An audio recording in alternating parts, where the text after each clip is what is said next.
Don't worry, I'm not gonna have my mic on for the whole stream. I'm gonna turn it off and just let you guys watch the football game. So, I'm just gonna let it play out. It's 2nd and 2 right now for the 49ers. On the kick return, the Seahawks decided it would be a good idea to fumble the ball and give it back to the 49ers on the first play of the game. So, yeah. I'm gonna let you guys watch it now, and I will see you later. Peace.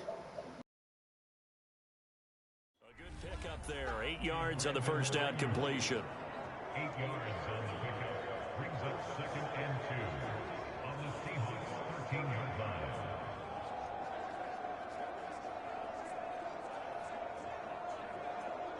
Second and 2.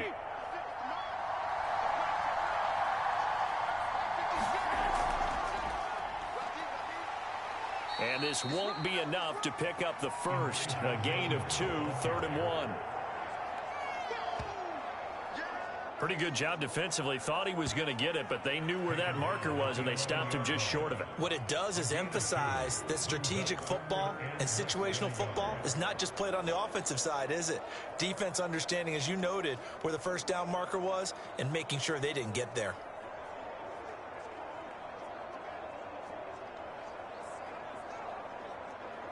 An early test for this defense. Here we go on 3rd and inches.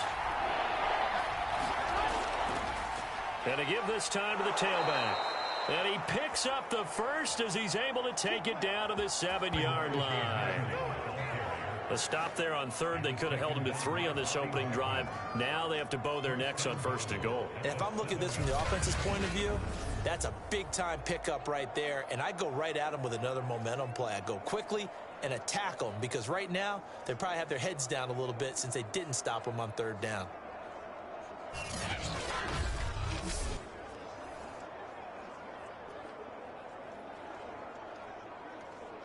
1st and goal, a chance for an early statement here on the road. There's Garoppolo to throw. They'll run the screen with Mitchell. And the stop will come inside the 5 at the 4. 3 yards the gain there, 2nd down. So, Charles, first drive here, little safe completion underneath. Maybe get some rhythm, get your feet wet, so to speak. I agree, and I like it because it's a lot like a basketball game when you're getting started and you pass the ball around so everyone touches it early and gets involved in the game. In this case, it's not just dumping it to a back, and he's going to take it in. Touchdown, San Francisco. Elijah Mitchell taking it in from 4 yards out. And the Niners have taken the early lead. And nothing special there. They show they were going to run the football. They ran it. They got it in. Like old-time football, right? Hey, this is exactly what we're going to do. Straight-ahead power, and they got it done.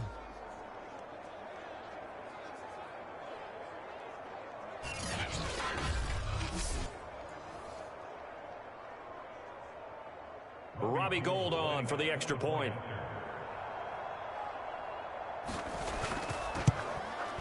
And the 49ers grab a 7-0 lead. So that drive spanned 5 plays, and it results in a 4-yard touchdown run.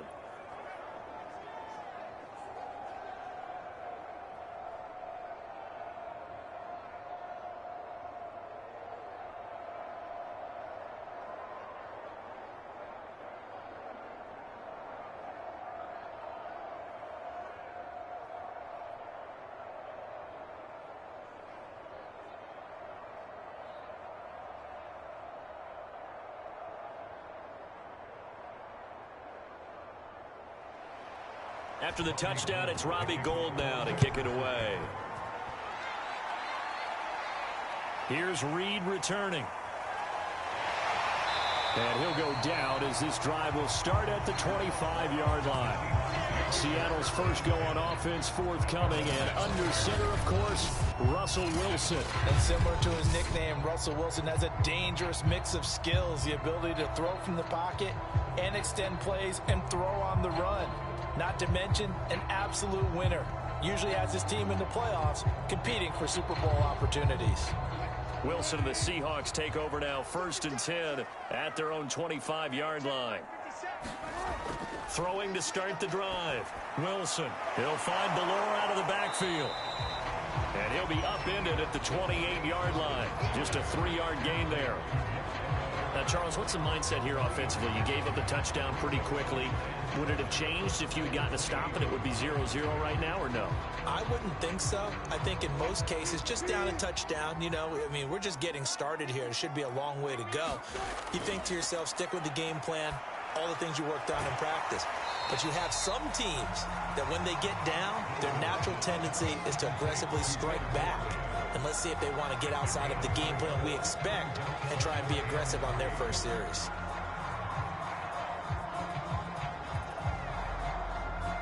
49ers have an extra defensive back on the field. A nickel set for 3rd down. Throwing is Wilson. He gets it to his running back, Rashad Penny. And he'll take this to the other side of midfield before going out of bounds. That was a beautifully executed screen pass. He let the rushers get upfield and get the escorts in front, meaning the offensive linemen, other blockers out in front. Completed the pass beautifully. So now you've got all that open space with big guys leading the way. So from inside Niner territory now, this is 1st and 10 at the 48-yard line. Throwing again here, Wilson. And he slides and covers up at the end as he's going to be able to pick up decent yardage. The improv on the scramble there gets him 6, and it'll be 2nd down. Partner, he was going through his progressions. Not there, not there. After about the 3rd one, he decided he better pull it down and run for it. And he slides down and avoids the hit for good measure.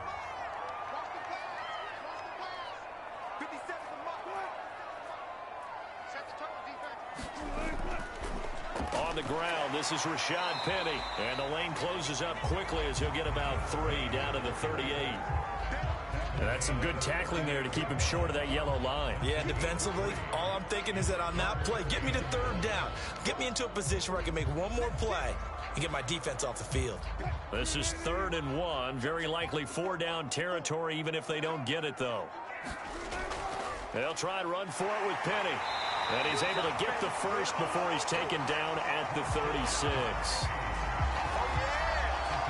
Well, partner, what do you think? Might have been 4-down territory if they didn't pick it up, but... Yeah, it's a moot point now. I was curious, so if they didn't get it there, would they have gone for it? I guess we'll never know. Yeah, we didn't have to make that call, but I have a feeling both of us would have said, go for it.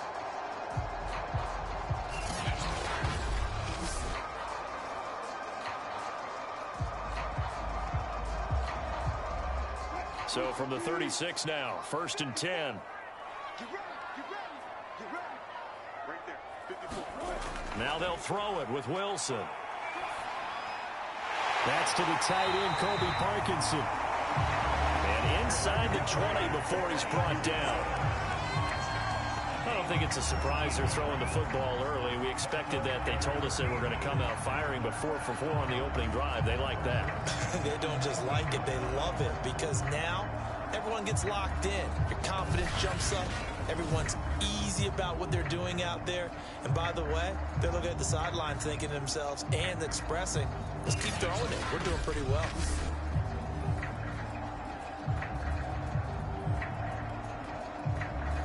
So here's a 1st and 10 now, down inside the 20.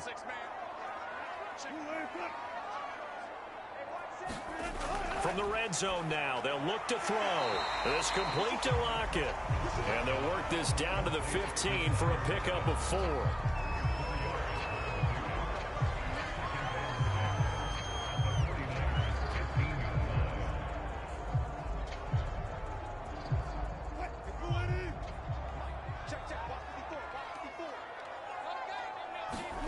To throw again on 2nd down. Wilson, touchdown! Russell Wilson on target to DK Metcalf. And the Seahawks just an extra point away from tying this thing up. And on this play, he just made a great route. The quarterback had to deliver it, sure, but a great route run there. And, Brandon, this is what the best receivers do. They work on their route running, because it's one thing to have athletic ability, but to really get open, You have to set up defensive backs with different routes and be precise in your cuts. Jason Myers now for the extra point.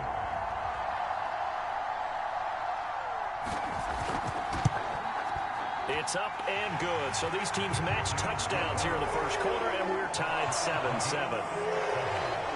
That time, a 9-play drive. And it all culminates with a Seattle score.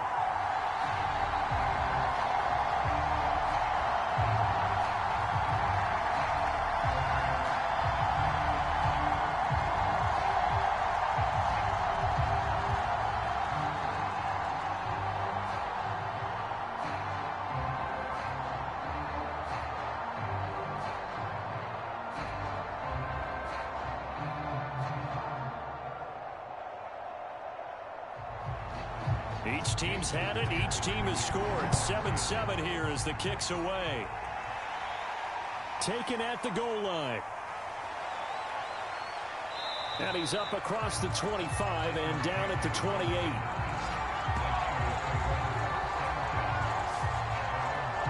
Back out there comes the 49ers offense ready for their second drive. And they had to wait a long time to get the football back. Probably not what you were hoping for when you got an offense that's humming. Agreed. What you were looking for is the defense get the ball back pretty quickly, right? Hoping for a 3 and out. So that didn't happen. You can't yell at your D for that. They've got to take care of their own business and reestablish themselves now that they're back on the field. Garoppolo going to bring the Niners up here 1st and 10 at their own 28-yard line. And he'll give it here to his running back. Able to shake free for about 7 up to the 35. They'd love to just strike back with a touchdown right here, and if it's a long play, so be it. But the main goal, get a couple of first downs, run some plays, run some clock, allow their defense to get a chance to catch their breath, settle down, and relax a little bit after they just gave up a score. A good run, got 7 on first. Here's 2nd and 3. Working from the gun, Garoppolo. Man open, that's Deebo Samuel. And he'll be out of bounds after getting this one across the 40. I know this may be jumping the gun a little bit, but 7-7, they're flinging it around like crazy. Look at the drive that's going on here. Partner, we may have to start thinking about one of these defenses just holding someone to a field goal and maybe trying to get an advantage that way. Here we go.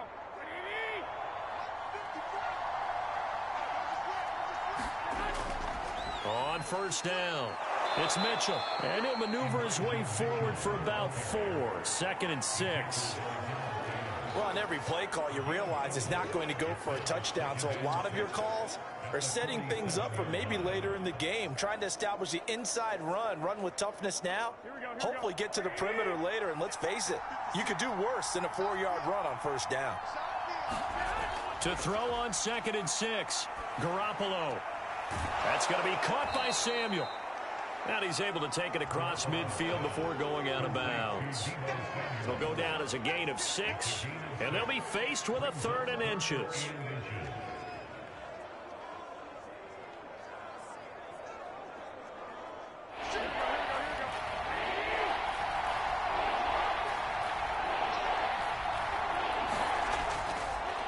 Now a handoff here to his running back.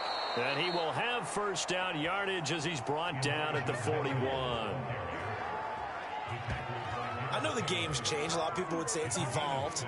Look, I'm a little bit Neanderthal, okay? I love this. No exotic formations, no misdirection. Just line up and run the darn ball and pick up the 1st down. I love it. Yeah, 3rd and short, that's what you're supposed to do. Like you said, old school, smash mouth football.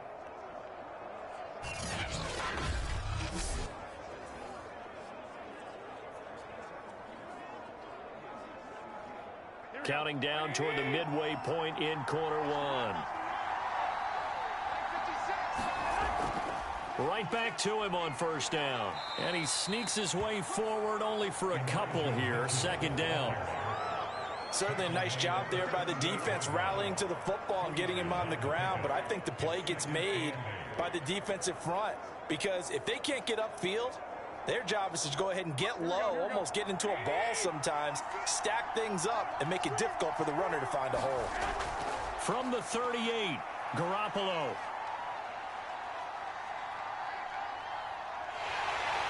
And he He's taken down, trying to do a little too much, getting outside of the pocket, and it results in a sack. Alton Robinson able to run him down for a loss of 12 that time.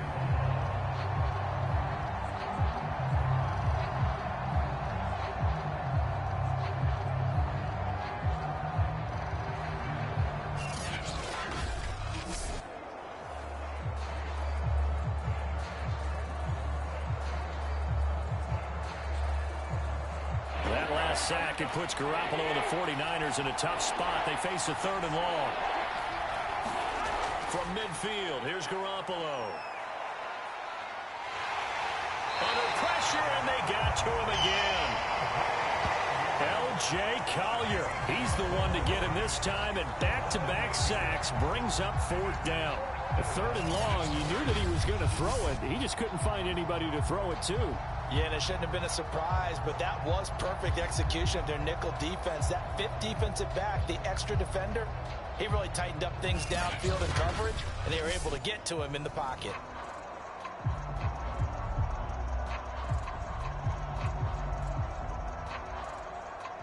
So on 4th down, here's the Australia native Mitch Wishnowski to punt this one away.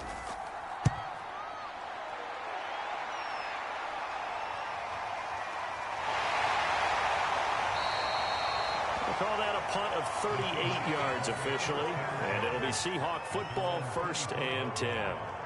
Seattle's offense coming back onto the field, ready for their 2nd drive. And they'll be looking to build off of a nice drive last time, a drive that really relied on the quarterback. Making good decisions, distributing the ball well, distributing it accurately, keeping it away from danger.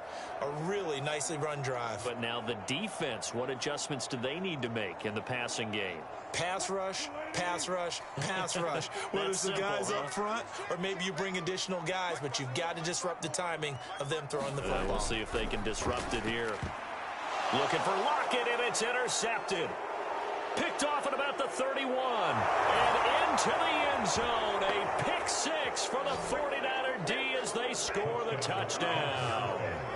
It goes without saying, but I'm going to say it anyway. That's a ball he would like to have back, and it lands right in the lap of the defender from there. He doesn't have very far to go before he gets to the end zone, and he got there in a hurry.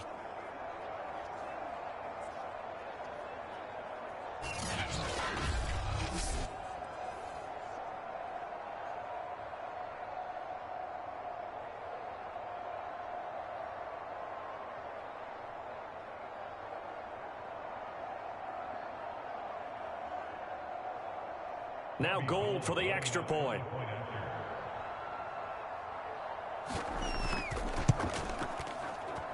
And he's got it. It's now a 14-7 ball game. So the defense creating some points, not only getting the interception, but then returning it to the end zone for the pick 6.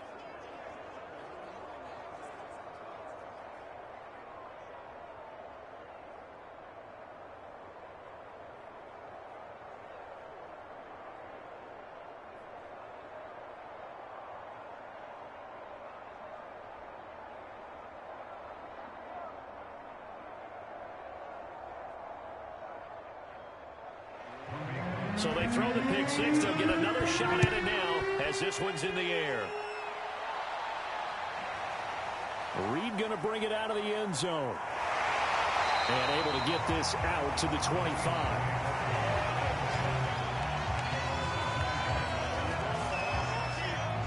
And Seattle now ready to march onto the field.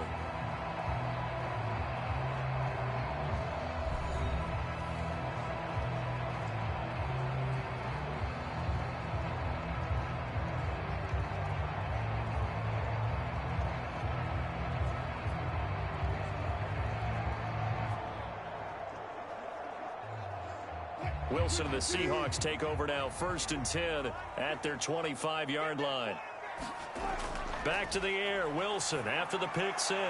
Looking for Lockett, and it's intercepted. Picked off by Quan Williams. And they'll start with great field position at the 41-yard line. When a team's turned it over 3 times in the first half, we just look at the offense and say, guys, what are you doing? But instead, we really should be looking at the defense. They've created the takeaways. 2 interceptions, 1 caused fumble. They played awfully well swarming to the ball here in the first half.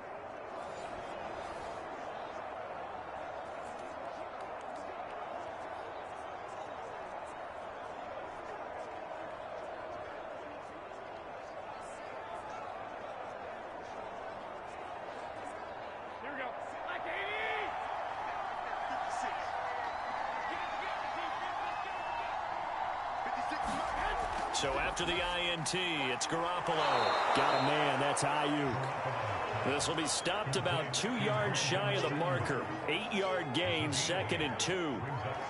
We've seen quite a bit of the short passing game here early on first quarter, haven't we? We have, and I think it works a couple of ways for this team because, number one, you throw the short game until they stop it. And if they're not going to stop it, you keep throwing it, and occasionally you'll break a tackle and turn it into a bigger gain.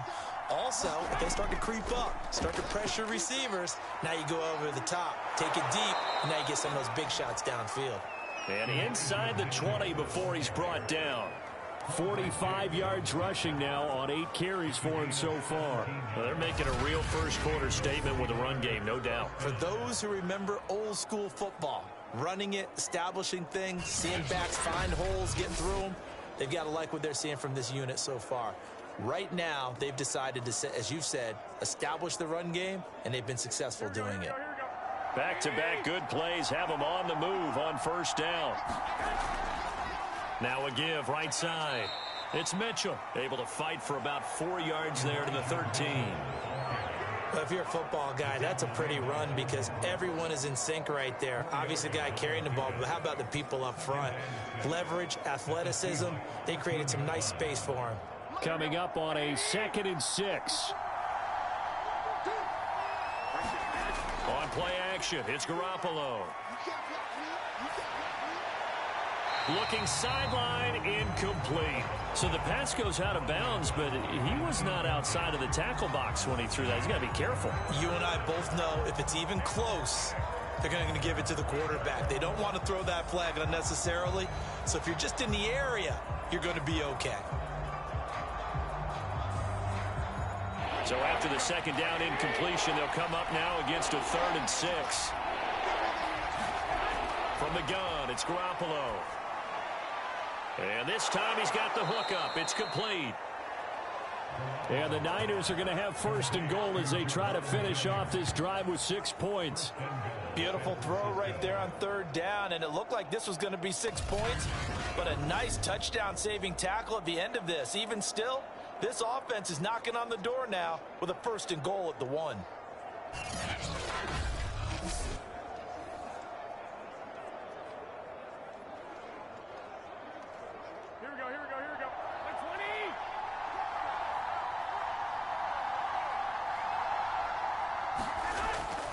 Mitchell will get into the end zone for a 49er touchdown. So 2 drives, 2 touchdowns here in this first quarter, and he's got both of them. Well, he's certainly setting himself up for a big game here, and I think if the play caller doesn't get in his own way, they should keep riding him the entire way of this game. Until the defense proves they can stop him, that's what I would call.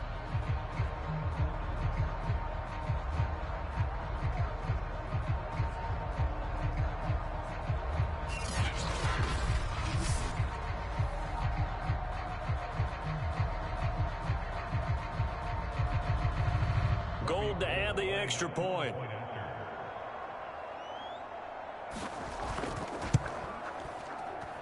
It's good, and it is now 21-7.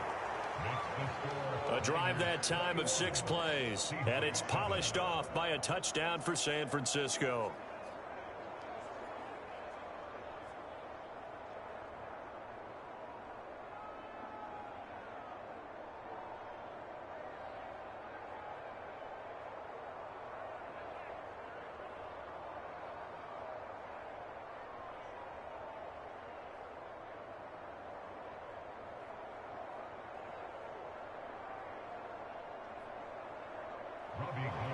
After the touchdown, it's Robbie Gould now to kick it away.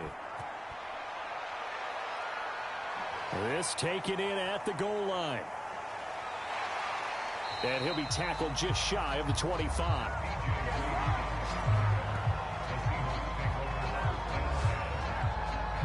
Now the ball now going back over to the Seattle Seahawks offense. And last time wasn't pretty. One play and an interception. We'll see if they can do better. I want to see if they want to go ahead and throw the ball again now on this drive after what happened on the last one. Throw it on the first play. Give the quarterback some confidence. See what happens.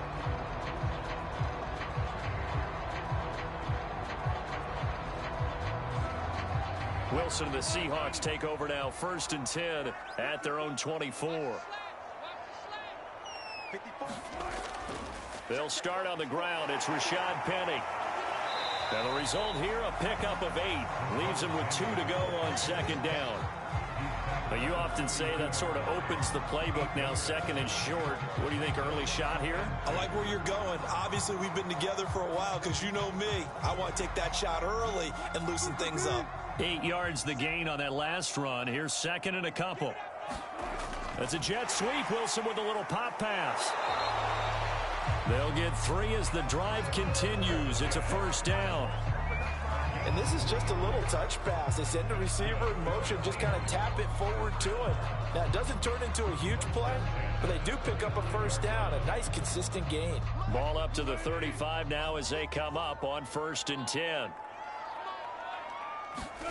Now it's Wilson. And Wilson's going to be intercepted a 3rd time.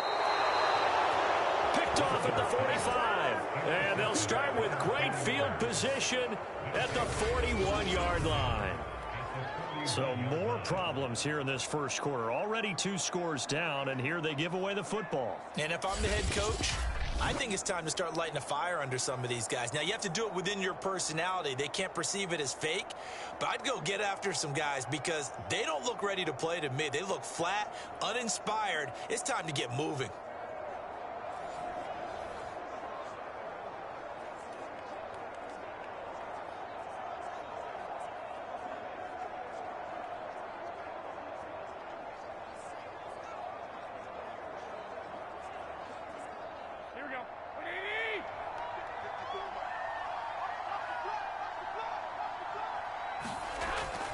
They'll run on 1st down. Mitchell able to push forward for about 4 down to the 37. I feel like I could see what he was thinking on that carry. Wanted to follow that big tackle through the hole. Ended up only getting 4 yards on the carry. I think he had designs on that one being bigger. Following the pickup of 4, here's 2nd and 6. To throw, it's Garoppolo. That's over the middle and caught by Ayuk. And he works it past the 30, almost to the 25.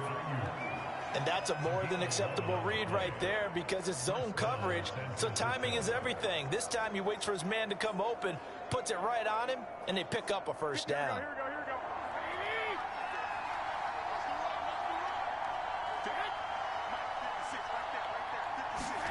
Here's Garoppolo on 1st and 10.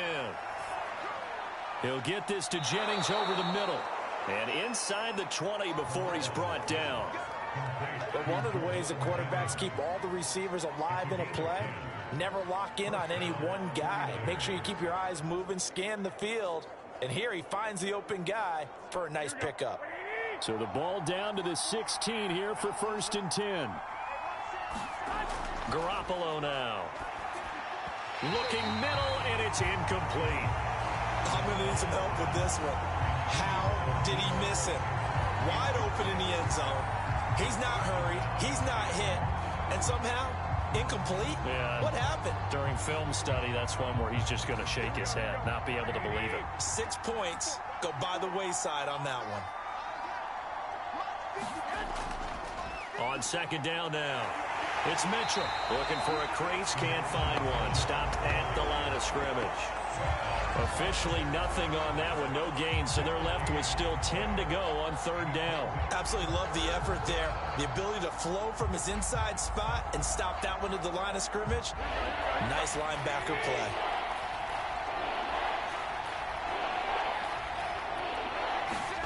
Throwing is Garoppolo on 3rd down.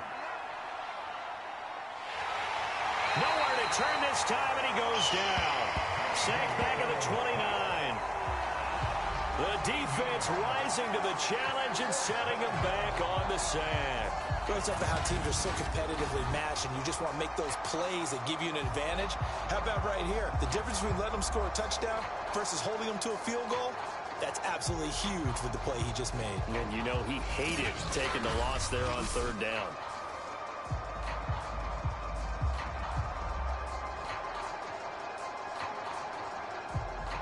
So Garoppolo off. Coming on is the veteran Robbie Gould for the 49er field goal. From the right hash, it's a 46-yard attempt.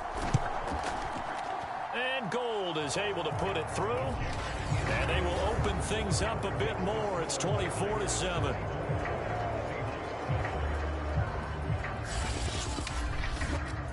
So the turnover leads to points as they add 3 there. Yeah, what a sequence there, and a nice one for them. They forced the interception, put together a little drive, and then come away with 3 points. Nothing to it, partner. Just do it.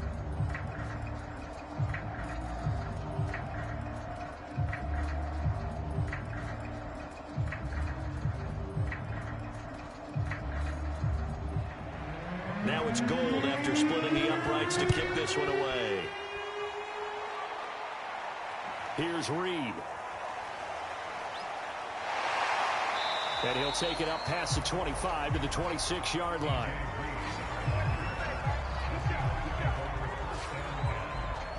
And the Seahawks get ready to trot out on the field. And following the interception, just any interception, are you a little bit more cautious when you start that next drive, or no, you just throw that out the window? I think you are. I don't think that there's any way you can run back out there and go, totally didn't affect me. Let's just go ahead and be loose with the football again. You're going to take care of it, but you have to be careful about being too cautious because now you can't run any offense at all. Still want to attack. We'll see how they attack them here. Wilson and the Seahawks take over now, 1st and 10 at their own 26. They begin with a run by Penny. Any explosive run, you can almost feel the ground shaking, and that's from the offensive linemen creating space for their runners. I had an old coach tell me before, they always told his runners, run around the offensive line in pregame. Get used to the ground shaking so you don't trip and fall when it happens in a game. A good gain on first has them set up with 2nd and just a couple of inches now from the 29. Wilson leaves this one with Penny. And this will be a Seahawks first down as he's got this up to the 45-yard line.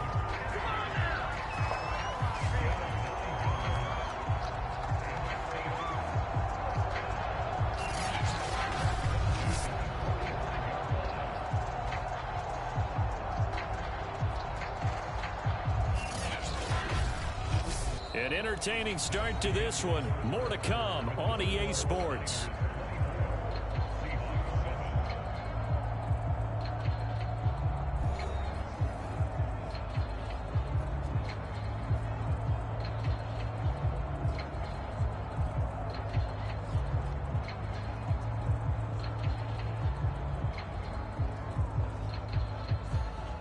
Back-to-back good plays have them on the move on first down. From the gun, it's Wilson. That's complete to the tight end, Everett. And they'll get him down after a pickup of 8, 2nd and 2. Nice rhythm throw there on first down. He located his tight end, made a nice easy pitch and catch. Hoping he could break a tackle or two. Wasn't able to do that there, but still good yardage. Ahead of the chains now, 2nd and 2.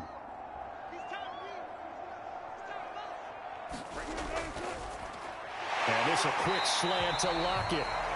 And this will move the chains again as the tackle's going to be made at the 49ers 35. Now that's the kind of big play you'd like to see. This first half, it hasn't gone their way, and they could use a shot in the arm, something to perk them up a bit. And they get one here in the passing game. Ball up to the 35 now as they come up on 1st and 10. Here's a give to Penny. This will be a gain of about 8 to the 27-yard line. This drive is turning into an extended one, and the guy carrying the ball, he's becoming more like a body blows guy. Every carry is putting some damage on the defense. So after a while, I'm not too sure how many guys are going to want to run up and tackle him. 8 yards the tally on that first down run. Here's 2nd and 2. From the gun, a give to Penny. And not able to break away this time as they're going to stop him right around the line of scrimmage. 2 yards the loss, and now they go from 2nd and 2 to a tough 3rd and 4.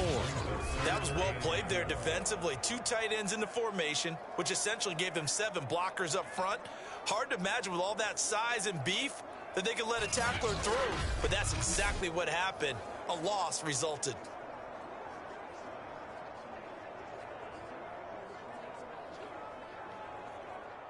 An extra DB for the 49ers now on 3rd. To throw is Wilson. Yeah, this pass broken up. Excellent coverage there on 3rd down, as that was not an easy one to hold on to. As this old brain remembers, when I see 5 wide receivers on the field as a defender, I know the ball's coming out high. They expected it and got there and popped it free.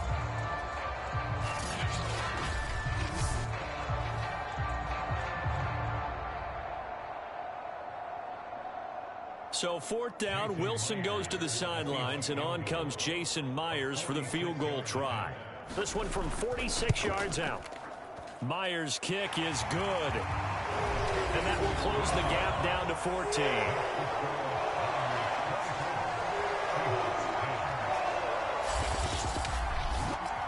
So the 3 points there, and CD, that helps them inch a bit closer. Yeah, partner, when you're losing, any points you see go on the board in your favor, you're happy to take them.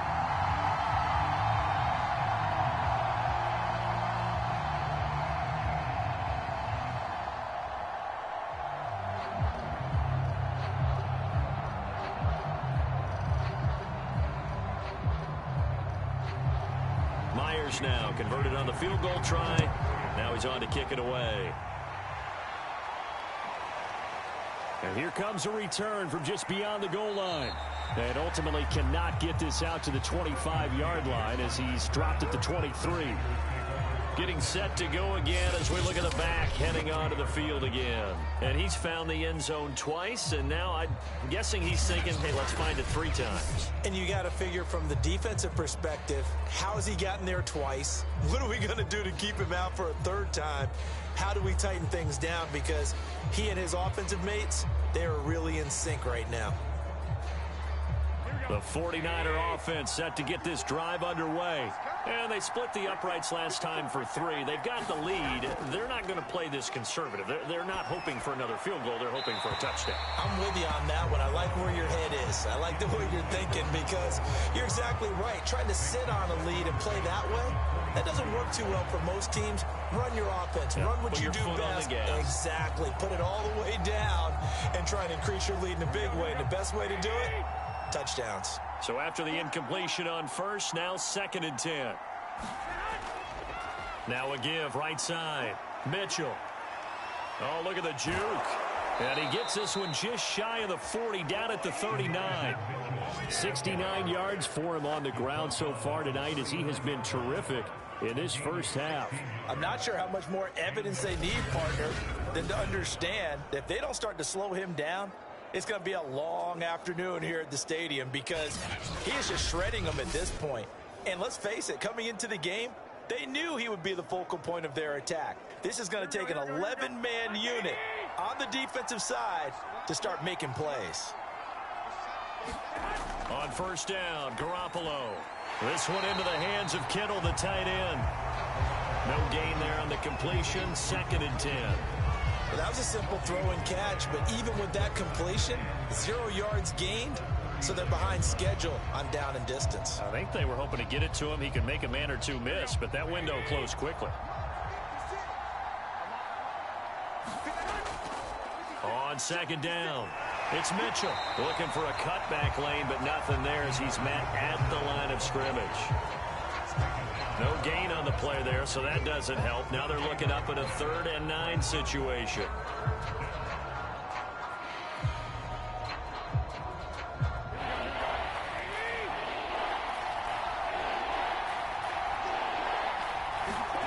Looking to throw, Garoppolo. And that's dropped underneath to Mitchell. And he's going to come up a few yards short. Brought down at the 45. 5 yards, not enough, and it'll be 4th down. We can make this one pretty simple. Blocked up all of his progressions downfield, forced to get it to his running back. But how about the way they ran to the football and knocked him down to force a 4th down?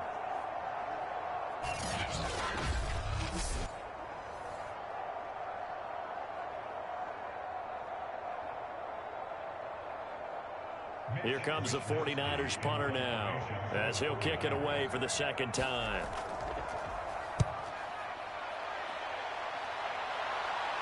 And a fair catch called for and made at the 12-yard line. It'll be a 39-yard punt, no return. And it'll be Seahawk football as they take over deep in their own territory. The Seattle offense now set to come back out on the field. And tough to win games if you're going field goal, field goal, field goal here. They got field goal last time. Now they'll be looking for a touchdown.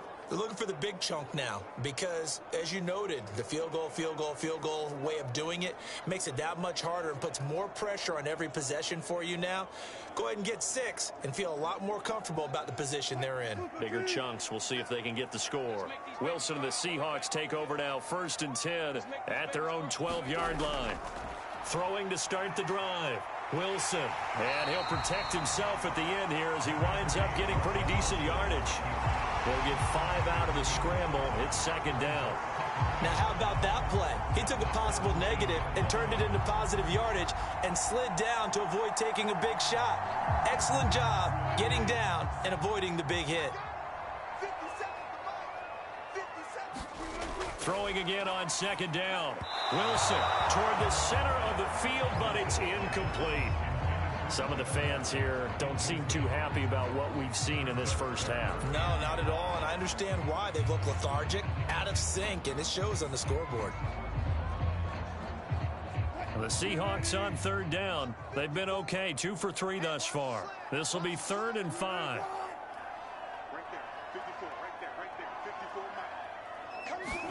Here's Wilson to throw. Forced out to his left. And he'll be out of bounds near the 30. In fact, right on the 30. Looks to me, partner, like he's learned a little bit because earlier in the game, I think he was trying to force a lot of throws into some windows that just weren't open. Yeah, the interceptions had plagued him, especially a second interception, really a bad throw. So maybe a better decision there. Yeah, no doubt about it. I think he learned from earlier in the game, and he's applying it now.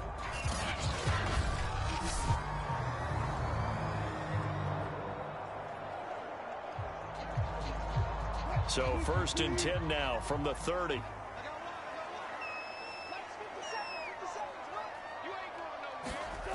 It's a jet sweep. Wilson with a little pop pass.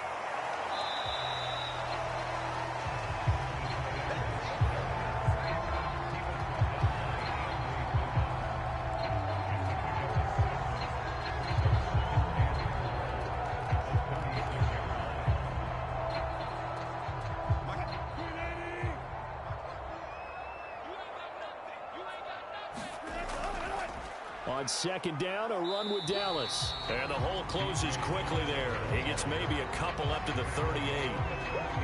That's all about doing the dirty work right there defensively. 2nd and short yardage, that's all about plugging those gaps, not giving a running back a crease to run through, and has a nice job to hold him just a couple and force the 3rd down. The Seahawks on 3rd down. They've been good, 3 for 4 thus far. This time they face a 3rd and 2. They keep it on the ground. This time it's Penny. And he'll lose yardage on the play back at the 37-yard line. A loss of a yard, and it brings up 4th. I like the strategy. Extra tight ends, extra beef. They want to run the football, but that means they probably want to run it inside. If you get strung out on the perimeter, you're in peril. Yeah, we saw the result, negative yardage.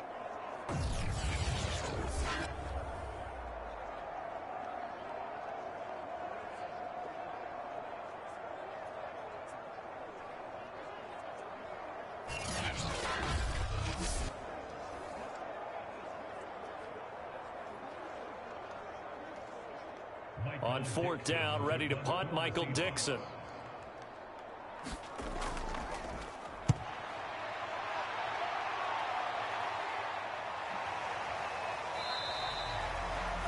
So possession goes over here on the punt. And the Niners will go on offense, 1st and 10.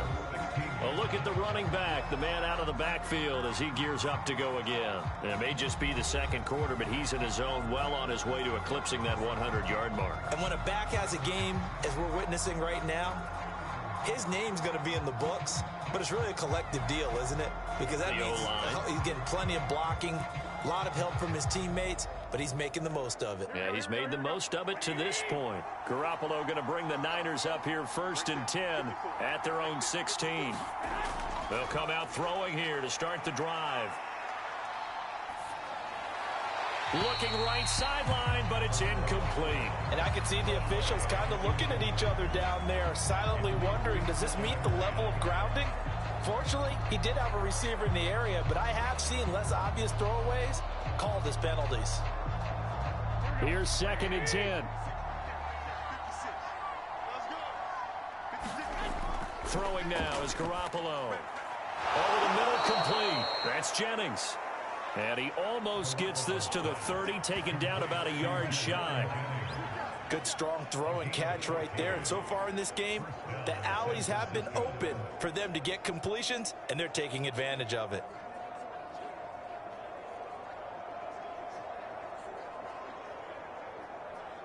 Here we go. Like 20. Let's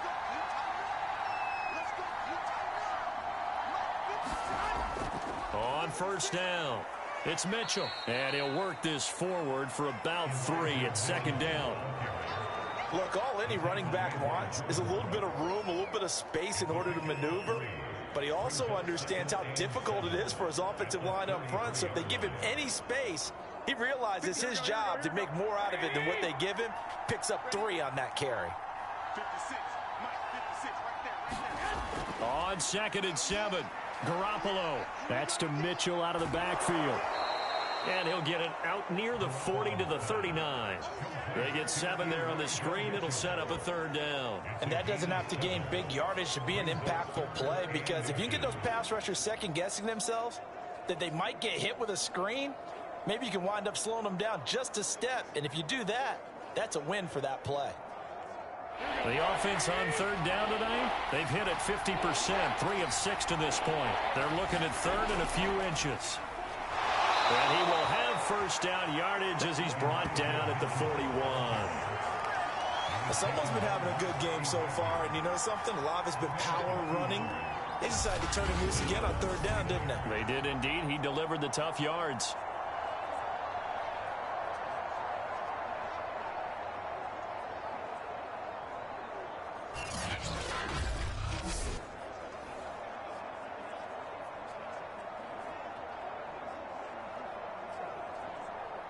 Two 1st downs have him up to the 41 now for 1st and 10.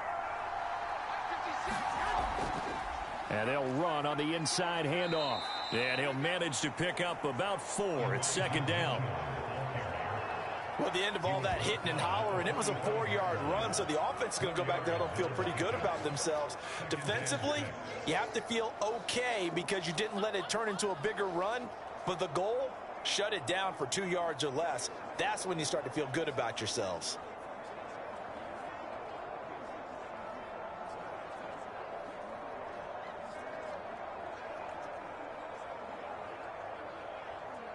Second and 6.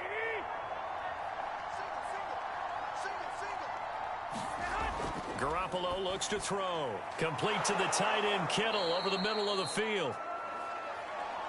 That was a route run not just with dexterity, but with intelligence. Found the hole in the zone, made sure the quarterback saw him, and was able to make the sure catch and flip the down marker back to 1. So from Seahawk territory now, it's 1st and 10 at the 49-yard line. They fake the give. Now Garoppolo looks to throw. Trying for Ayuk, but it's intercepted. Picked off by Quandre Diggs. And the Seahawks are in great shape here as they take over at their 46-yard line. That was just one of those interceptions from our perspective here. We got a good view at the 50-yard line mid-level that quarterback and receiver were not on the same page. Just by his reaction, I'm talking about the quarterback, he expected something different from his receiver, whether he expected him to break in, out, deeper, shorter. They'll determine that on the sideline. But bottom line, You could see that he thought he'd be in a different spot, except the defender was not his intended target.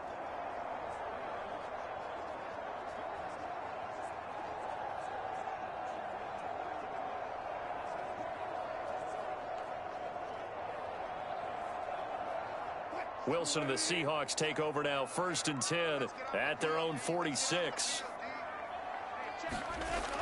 Off play action. Wilson dumps that off to Penny as running back. It'll be a gain of 5, and it'll make it 2nd down. Looked like a pretty good, safe play right there. No, he's had trouble with the interceptions in this game there. Hits his guy out in the flat. And so many times we hear quarterbacks and offensive coordinators talk about in your progressions, you're either throwing the touchdown or you're throwing the check down. But earlier in the game, it was touchdown or interception. Now he got to the check down, a nice safe throw, and a good one. On any running play that's called, they're always hoping that it's going to break big and go the distance. But when you get a nice gain like that, you're able to do so many things anyway. You can come back and run essentially the same play again, continue to move the ball on the ground, or you can decide to throw the ball now because usually you have the defense back on its heels. On 3rd down, Penny. And he'll be taken down, but he does have 1st down yardage. Exactly what they needed right there, because they needed to use the ground game to take some pressure off because the quarterback's been struggling a little bit.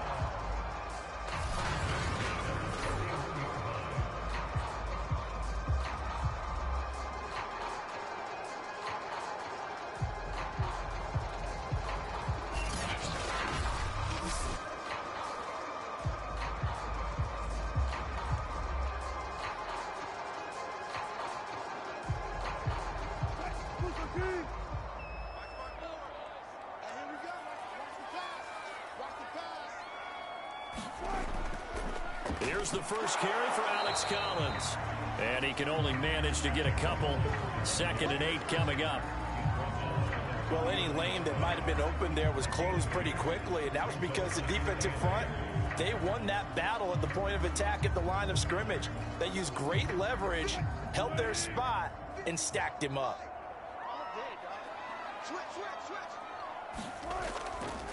And they run the option on 2nd down.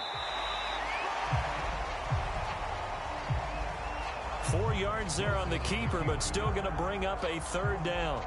Well, if you're going to run the read option, typically, you've got to keep an eye on the defensive end. And what does that mean? What are you looking for with a defensive end? Well, you want to play off of what he does. If he collapses inside towards the running back, then you pull it and take it yourself outside in. If he stays outside, you go ahead and leave it with the running back. In this case, pulled it and got good yardage himself. Here's Wilson. They'll set up the screen to Dallas. And that play went nowhere. Losing yardage. It'll be back at the 36. They call it a loss of a yard there. And that'll bring up 4th down. To me, this is a case of if you're not getting the ball, you've got to do your job and block for the guy who is, because there really wasn't much there. And, boy, the defense took advantage with that loss. And the defense, they were just locked in there on 3rd. They had more guys than they could block.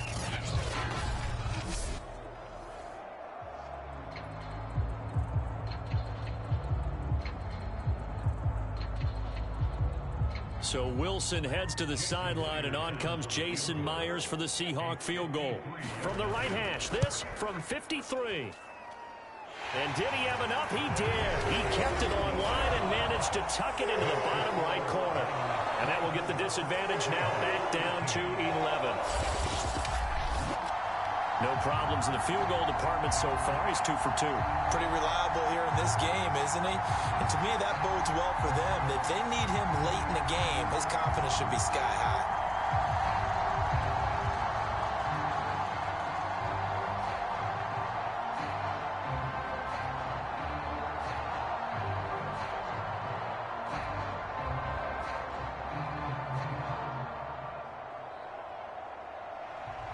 Myers now converted on the field goal try.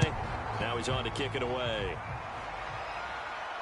Taken in at the 3. And he'll be stopped up at the 25.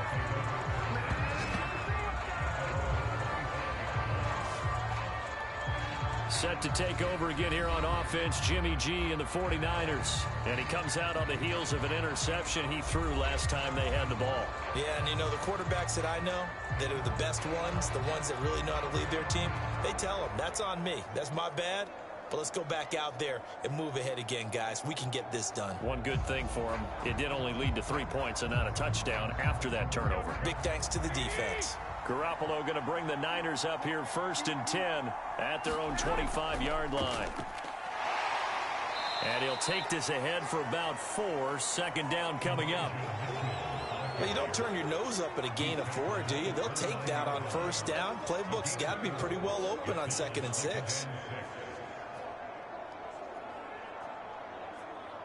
The run got 4. Now they deal with a 2nd and 6.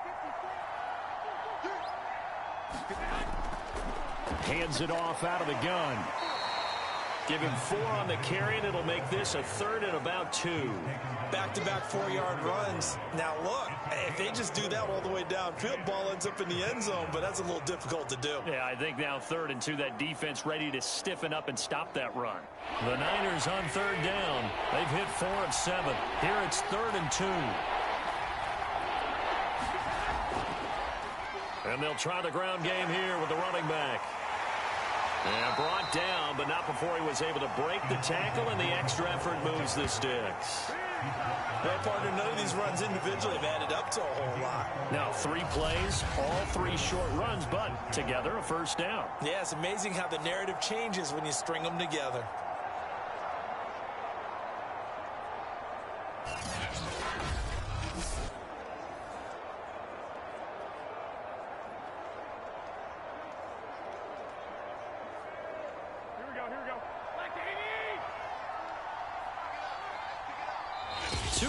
Remaining in this first half of football.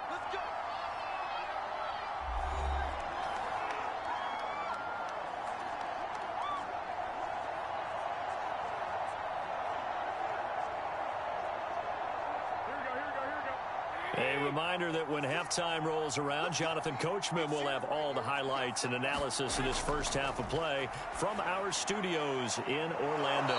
And he slips up past the 45 before being tackled.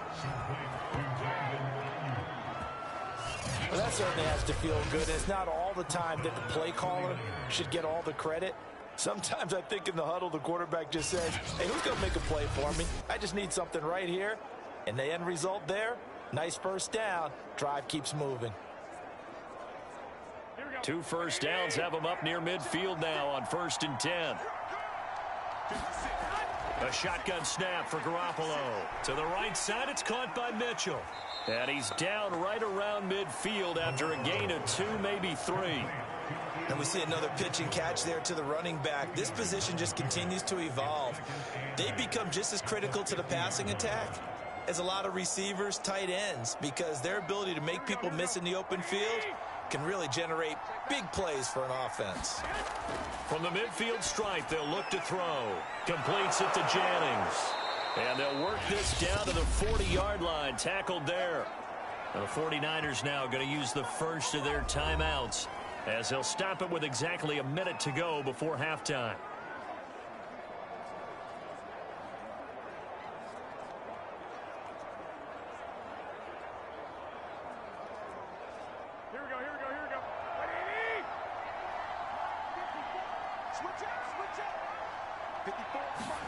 Garoppolo now, 1st down throw. That's to the right side, complete to Kittle. And he'll go out of bounds after taking it a little further down inside the 40. They'll contain him to just 4, 2nd down. Not a big window to throw. Coverage wasn't too bad there. Yeah, they had him under wraps pretty well, but somehow able to muscle his way open and catch the ball.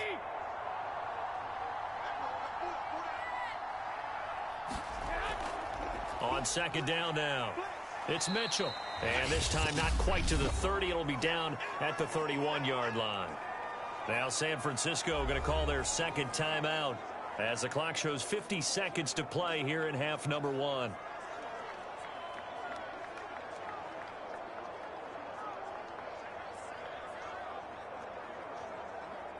This will be play number 8 here on the drive. It's 3rd and a yard. Looking to throw. Garoppolo. And able to haul it in is Kittle. And that'll wind up moving the chains again as the tackle's going to be made at the Seahawks 19. Well, things are definitely going right for them here in the first half. Pick it down, any down, even third down, no problem.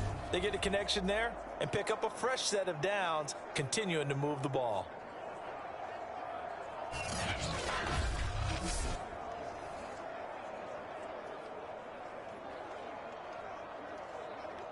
So here's a 1st and 10 now, down inside the 20.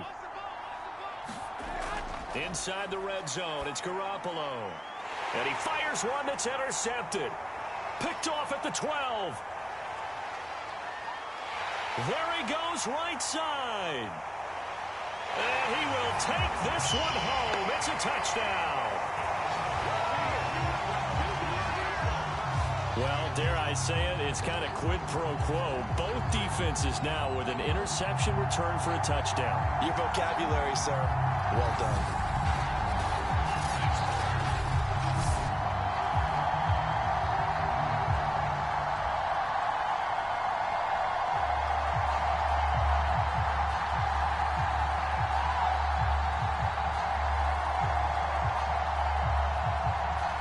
The extra point now coming from Myers.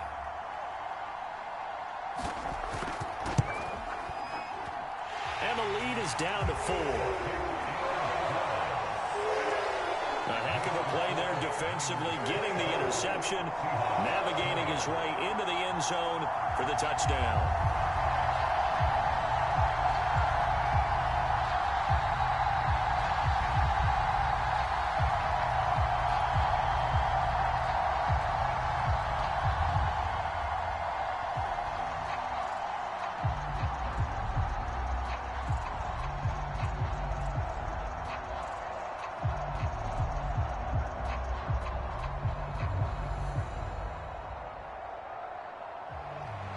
So not much time to speak of remaining in this first half as the kick's away. This fielded right at the goal line. And the tackle going to be made right there at the 25-yard line.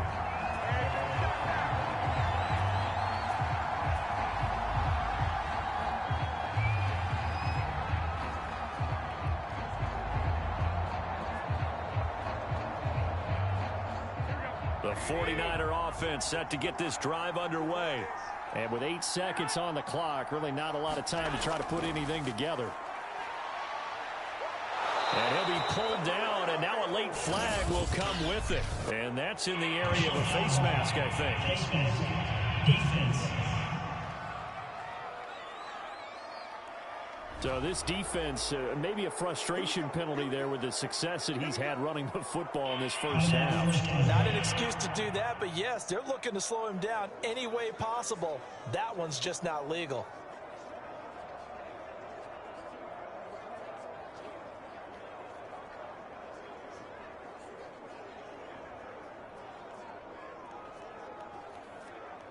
So even though it's first down, here's the field goal unit on now to try to get 3 before halftime. This was the old NFL record distance for decades, a 63-yard attempt. And this kick is not going to be close. It's well short, well right to boot. So we've reached halftime in a wild first half. We'll take a minute to catch our breath as we'll send you eastward to Orlando. Standing by with that EA Sports halftime report now is Jonathan Coachman. Take it away, Coach. Okay, right, Brandon. Thanks very much. And welcome in, everyone, to this slimmed-down version of the EA Sports halftime report. Okay, Brandon, thanks very much. And welcome, everyone, to this abridged version of the EA Sports halftime report. Back and forth, we win in that first half. This has certainly been an entertaining one to watch thus far. So let's get right back out to it as we'll rejoin our commentators, Brandon Godden and Charles Davis.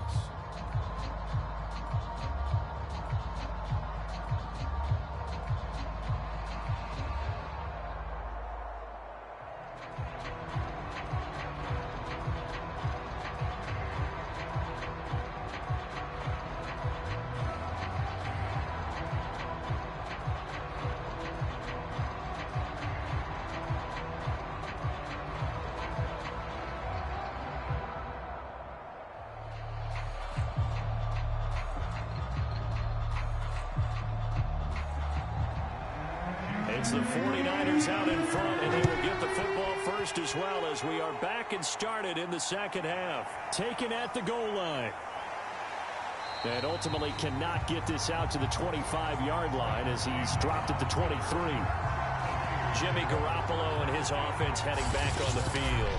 And I guess the question, Charles, is what's the formula for keeping him better protected? Because as we see, the protection, it struggled. And normally what you get is renewed determination. When the big guy gets hit, that usually sparks people. Hey, we can't let this happen anymore. They take it personally.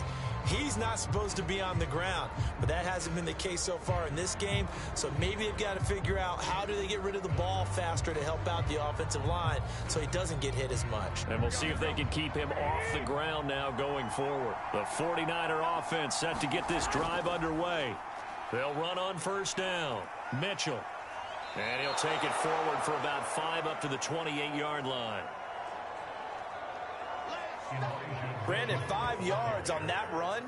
Let's get back to the huddle and make sure if you're a back, you spend time with your offensive line and give them credit. Hard to move those 300-plus pounders at the line of scrimmage, and they did for a significant chunk of yardage.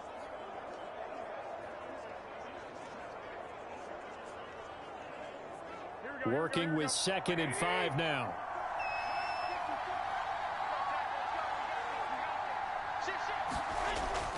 They'll keep it on the ground. Mitchell, and he'll get about 4 across the 30 to the 32. Well, you certainly have to give a little credit here because they're playing this game now at their pace. This is ball control football, sustained runs, taking their time, and making it work.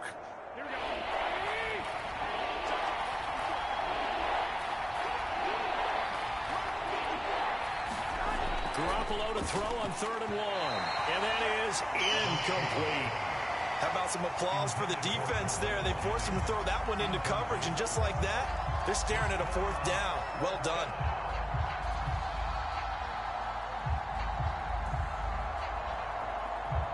Here comes the 49ers punter now as he's on to kick it away.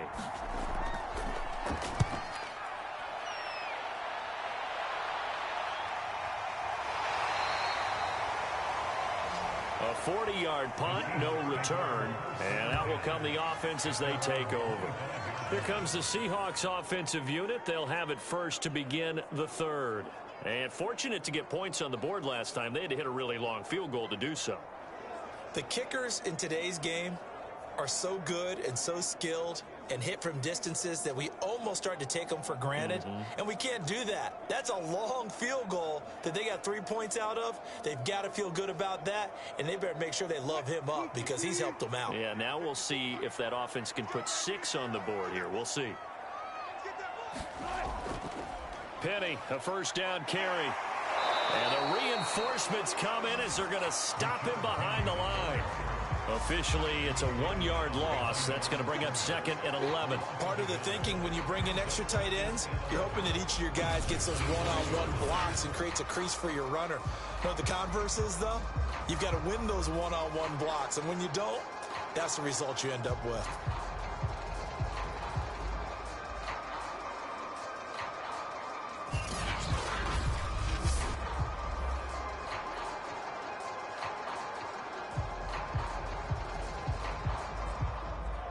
A loss of a yard there to start out. That leads to a 2nd and 11. From the shotgun, this will be Dallas. And he'll be brought down here at the 28. 4 yards on the pickup there as they get it back to a more manageable 3rd and 7. On a 2nd and long, it's really nice to see an offense that has enough confidence to run the football in that situation. I think that goes back to their practice and game planning. They've seen things that they've seen on tape and in previous games that led them to believe that even in a long-distance situation, they can still run the football and gain enough yardage to put themselves in a good spot on 3rd down. And he is going to have a Seahawks 1st down as they're able to get the 3rd down conversion. Another catch for him there on this drive, Brandon, and it looks like they're going to utilize him out of the backfield any way they can. And that time they pick up a 1st down. So now on defense, do you assign a man to him and try and cover him before he gets going?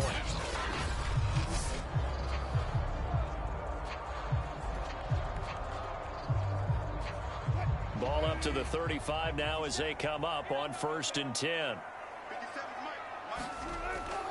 Out of the gun, handoff to Dallas. This will be stopped about 2 yards shy of the marker. 8-yard gain, 2nd and 2. Good yardage there on 1st down. Exactly what you want. Get yourself set up to keep making 1st downs, keep the clock running. And if they're smart, you're starting to milk the clock. No hurry before you run your 2nd down play.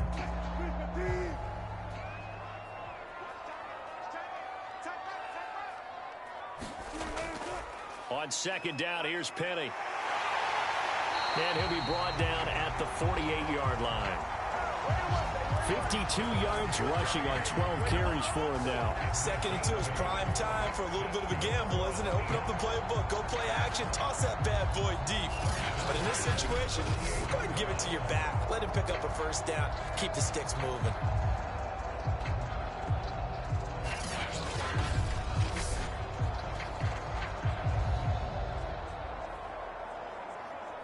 So from inside Niner territory now, this is 1st and 10 at the 48-yard line.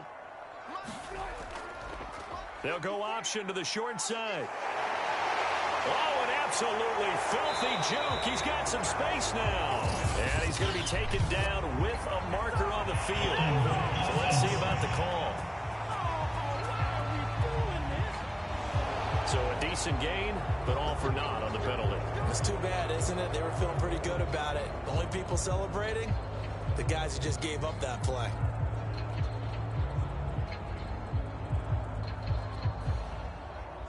They're backed up here with a 1st and 20 now after the holding penalty.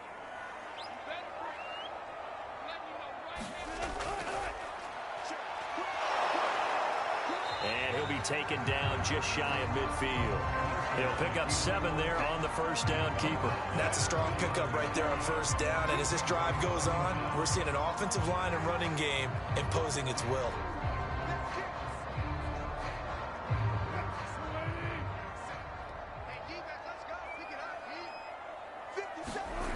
Now on 2nd and 13. Wilson, a quick target here, complete to Metcalf. They'll wind up getting 10 back as that sets him up for 3rd down. And when you're playing a quarterback with some experience and some moxie, you enter the danger zone when you decide to blitz him, because if he's able to diagnose as he did on that play, he can hurt you downfield. He reads defenses so well, doesn't he? He really does, and the best part about that play for him, I don't think that was his primary target. I don't think so either. I think he had the read, figured out where the blitz was coming from, and went to a secondary target for a really nice gain. And this pass broken up. The contact well timed there, and now 4th down.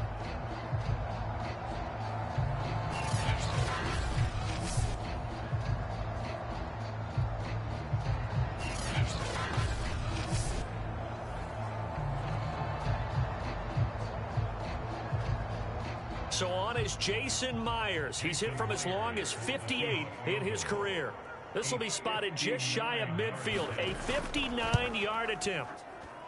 And this won't get there, won't be on line either. It's no good, off to the right, and this score will stay right where it is.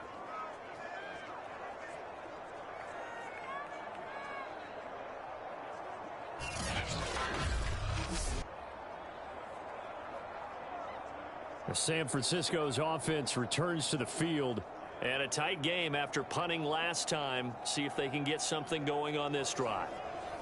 As they head to the field now, with the game this close, you've got to feel there's a sense of urgency for them going on offense right now. But they have to do it without letting panic creep in and affect their play. So they tried the 59-yarder and missed it. And now this offense starts just 1 yard shy of midfield. On 1st down, it's Mitchell. And now the ball's out. Fumble near midfield. And the Seahawks have picked it up. And his guys are going to take over at their own 48-yard line. So turnovers, Charles, you figure will be key in the 2nd half, and that's a big giveaway there. Yeah, and as you and I both know, coaches are always preaching ball security, and none more often than right here in the 2nd half of a tight football game. Now you've got to believe what the coaches are saying and take care of that football.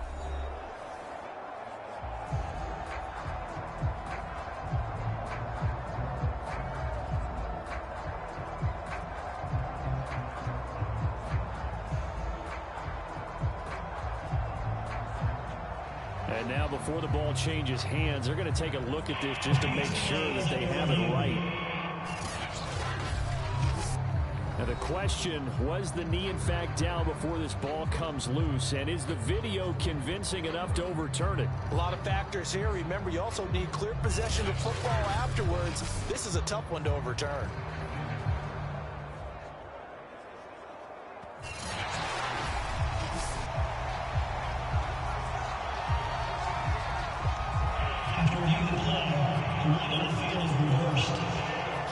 So that challenge, a successful one.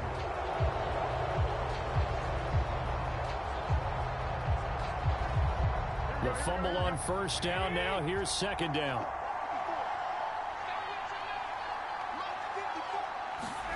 After the fumble recovery, it's Garoppolo. And on the left sideline, he caught it, but out of bounds, according to the head linesman. Incomplete, so the ball a little late getting there, and it's third down. And those two just have been in sync thus far. They've done a nice job against him, but still, with his talent, you would expect him to have more completions to him in this game. They head to the line facing a 3rd and 7 following the incompletion on second down. Got his target, Samuel. And he is going to have a 49ers first down as they're able to get the 3rd down conversion. I don't care how many times we see it. I still get a kick out of watching quarterbacks and receivers do the pass tree in pregame warm-up. But I always remember that when we go to practices, we see that after practices as well. They really tune it up, don't they? They tune it up. They know why they do it for these situations. First down. And they build that trust, and that's why they're able to find him in this type of a situation. Garoppolo on first down. And this nearly an interception, but it's incomplete. Well, a turnover really would have helped him there, but not to be. I think he's got to be careful not to force anything into coverage right there. There weren't really any throwing lanes, but the best part for him, he's got 2nd and 3rd down to fall back on. An incomplete pass on first down. That leads to a 2nd and 10.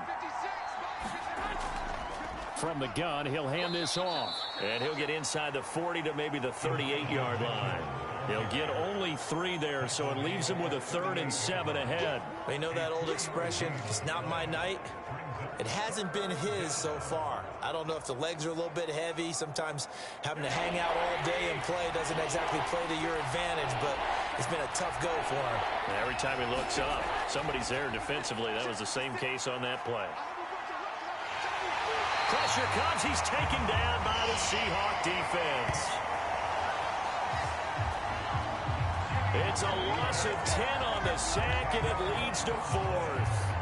I think that time he just maybe held on to it a little too long, CD, because after a couple of seconds in this league, you know those defenders are coming. And how many times do we talk about complementary football? And we're usually talking about does the offense help the defense, does the defense help the offense? I think in this case, does the quarterback help out his offensive line? You only have a certain amount of time to get rid of the football.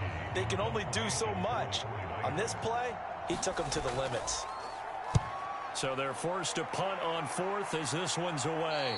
And they won't risk defending a return here. That one's out of bounds, and it'll be spotted at the 14-yard line. Seattle again getting ready to take over offensively. And they had compiled a pretty long drive last time. Unfortunately, though, it ended with no points after the missed field goal. And that can hurt the psyche of a team because as they drove downfield, you know you're never supposed to count points in your mind until they go up on the board. But let's face it, we've been there. We've seen teams before. They were counting on those points. They didn't get them. Can they come back now, start over again, and grind it out? Running left, it's Penny. And he'll get this one up to about his 14. Defensively, Jimmy Ward in on the stop. No doubt about it. A really nice job there by the defense, not allowing him to get to the perimeter. But that means your defensive ends, your outside linebackers, the guys that you pay big money to sack the quarterback, they also have to have interest in the running game as well. And they did a nice job there holding the point of attack and not giving ground. The run only got a yard. Here's 2nd and 9. Throwing is Wilson. Over the middle, that's caught by Metcalf. And he's dropped just shy of the 25 at the 24. This has to go down as one of the simpler routes in the playbook, but oh so effective. Nice completion there. Keeps the sticks moving. Where is your mic? They'll run with Penny here out of the shotgun. And this will be a Seahawks first down as he's got this past the 35 to about the 37. Interior of that line blocked really well on that run, but also the 2 tight ends, they blocked well too. Not only have they scouted the line of scrimmage, with their agility, they can get upfield and hit moving targets like linebackers, defensive backs. They do a really good job helping out the running game.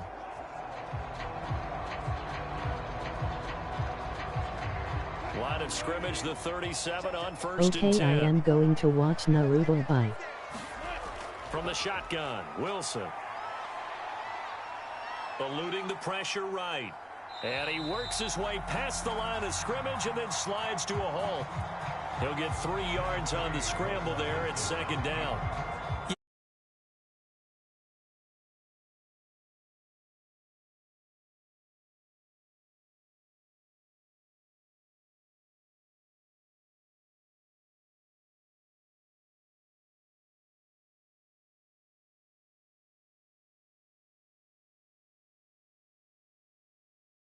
First as the 4-yard pickup brings it to 3rd down. When you find that kind of yardage, you couldn't be more confident as a ball carrier. And guess what? You're going to go back and tell your offensive coordinator, I'd like to keep carrying it, thank you. The coverage unit out there thinking pass on 3rd and 3. Wilson. That one taken in by Dwayne Eskridge. And he is going to have a Seahawks first down as they're able to get the 3rd down conversion. I think it all came together there. In-breaking route, drove it with excellent pace. Money throw right there to move the sticks.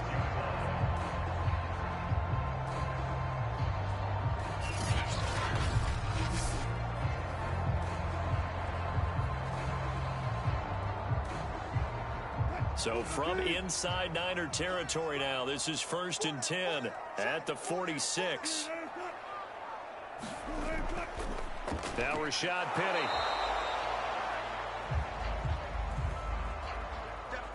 Credit him with a 1-yard gain there to make it 2nd and 9. Yeah, things were pretty stacked up there in the middle of the line. A lot of bodies, not much space. I think ultimately he was fortunate to get anything out of that run.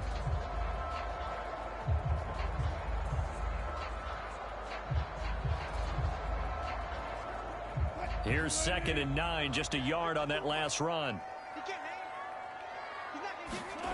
Now Wilson. Throw right side, taken in by Eskridge. And this will move the chains again as the tackle's going to be made at the 49ers 35. I love the drive they're working on here because they know they can take the lead with a touchdown. And so far on this drive, so good. They moved the ball down the field with very little resistance defensively. But they better be prepared for some adjustments to come their way now. This is Penny.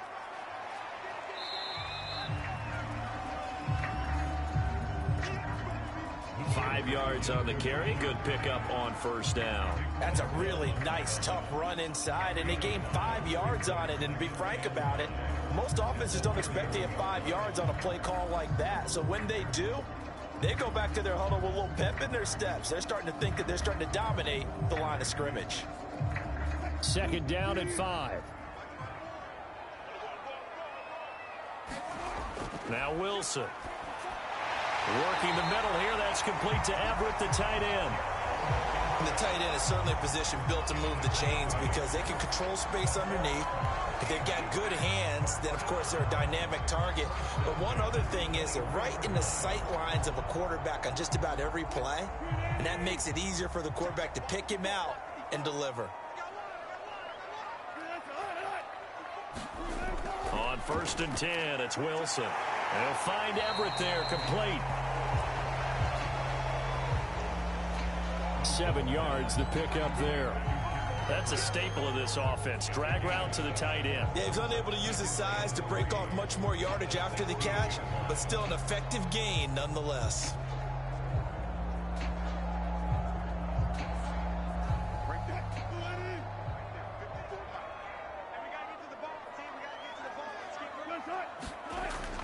They go back to the ground now with Penny. And he's brought down just outside of the 10 at the 11. I hope we give enough respect to the big guys up front because they have been getting it done on this drive. The holes have been large, and they've been barreling through them, picking up first downs. Now a 1st and 10 at the 11.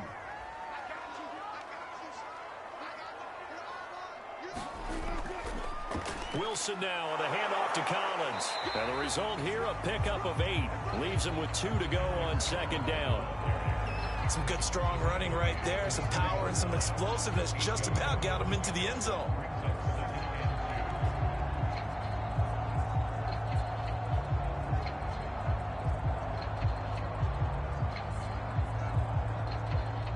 Here's 2nd and 2 now from the 3. On the run, it's Penny. And he's across the chalk into the end zone. Touchdown, Seahawks. Rashad Penny, a 3-yard touchdown run. And the Seahawks are going to retake the lead. But just power football there down near the goal line. Give it to him. He's able to push his way across. Yeah, they went heavy there. Sometimes you have those big offensive linemen come in, have to report like they're eligible. But all they're doing is getting a good stance, blocking, and getting their runner across the goal line.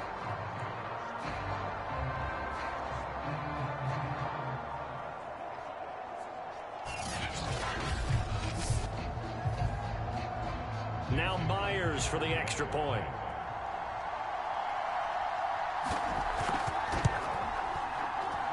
And that one gives them a 3-point lead.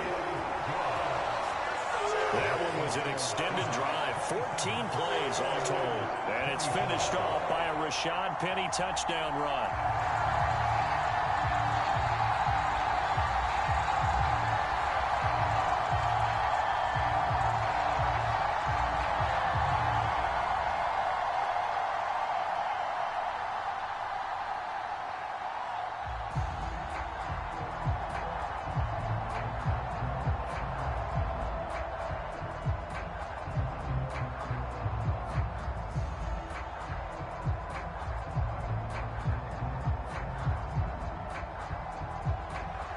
After the touchdown, here's Myers to boot it away.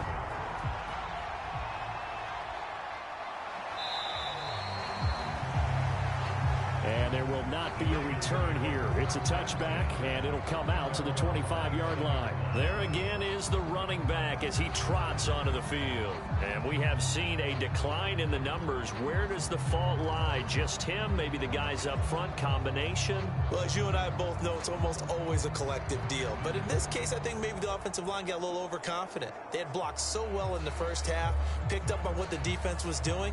I think we've seen an adjustment now that they have not picked up on, and now they're being a little bit overwhelmed. The 49er offense set to get this drive underway. They'll run on 1st down. It's Mitchell. And this will be a gain of 5 as he gets it to the 30. Well, it's time for them to be good teammates right here, and what I mean by that is possess the ball for a little while. Get at least 2 first downs. Give their defense a chance to settle down a little bit after they give up a touchdown. 2nd and 5.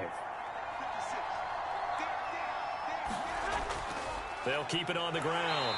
Mitchell. 5 yards on 1st down, but now just a 1-yard pickup there on 2nd. Well, that's not a run that's going to make any of the highlight tapes, but they've been moving it well all game on the ground. This is another one that keeps them moving forward. These guys have punted 4 times already, and they're staring at a 5th, barring a conversion here on 3rd down. Here's Garoppolo to throw. And he will not be able to hang on through the contact. It's incomplete. The coverage strong, and now it's 4th down. He did a fine job there of not hitting him before the ball arrived, and I've got to tell you, You can often mistime that play because of the angles of approach. When you're going to get him, sometimes you panic as well and think, I've got to be there right now. Instead, in this case, timed it perfectly and knocked it free. Pulled in at the 24. Before they can get the punt away, whistles as we've come to the end of the third quarter of action. You're watching the NFL on EA Sports.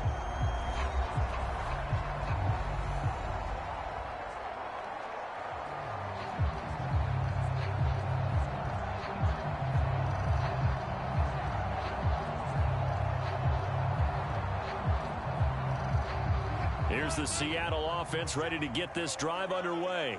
Their defense got the stop, forced the punt, and now you really start to monitor the clock as they nurse this slim lead. Dwayne Eskridge, the intended receiver. That'll bring up second down. From the snap, he certainly looked like he knew where he wanted to go with the ball, but surprise, that guy was covered. So that took his attention elsewhere to no avail. 2nd and 10.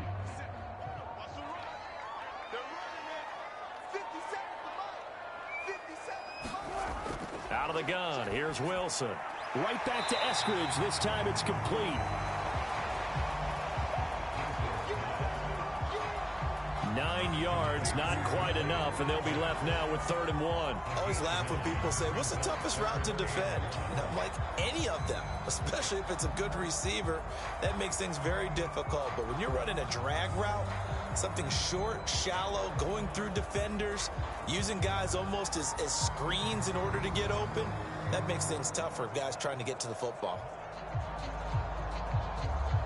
The Seahawks on 3rd down. They're hitting at 60%, 6 out of 10 thus far. They're up against a 3rd and 1 situation. And he will be very close to a 1st down, but I see the closed fist of the referee, and that means 4th down. This late in the game, Charles, I think you maybe seriously have to think about going for it. Especially where they are in terms of field position, because this is almost like no man's land. Might hurt your punter because there might not be enough space, maybe too far for your field goal kicker. I'm like the old rule. Possession is 9/10 of the law. Possession is 9/10 of winning the game. Go for it, get the 1st down, close it out. Now here's Michael Dixon as he'll punt it away for the 2nd time. His first punt, 48 yards. This one looks equally as good. And did they keep it in? They did. They kept it in. It's down to close to the goal line at the 1-yard line. So holding on the return, and that's going to back him up to start the drive. He was trying to get the job done correctly, just trying to clear a little space for his returner. Ended up getting a little too much jersey and hooked the guy, hence the flag.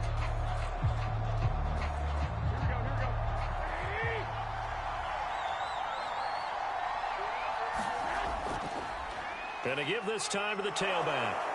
And he's going to get a solid gain of 9 before being brought down. 2nd and right at a yard.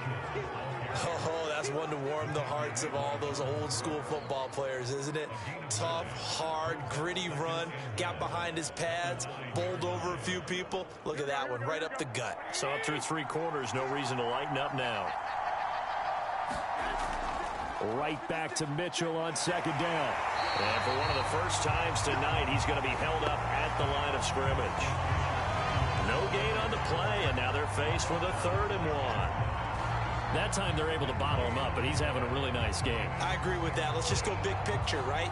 Every back that's in the Hall of Fame had carries where they didn't gain yardage or they lost yardage, but you stick with them, don't you? When they're having a good game, keep feeding them. On 3rd down, Mitchell. And he's going to be taken down here at about the 10.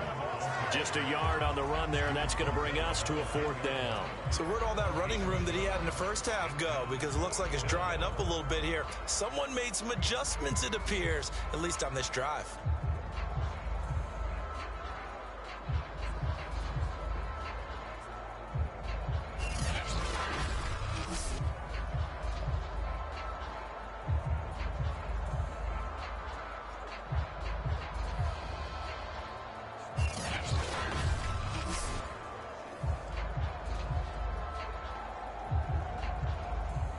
Here comes the 49ers punter now, as he'll come on to kick for a 6th time tonight.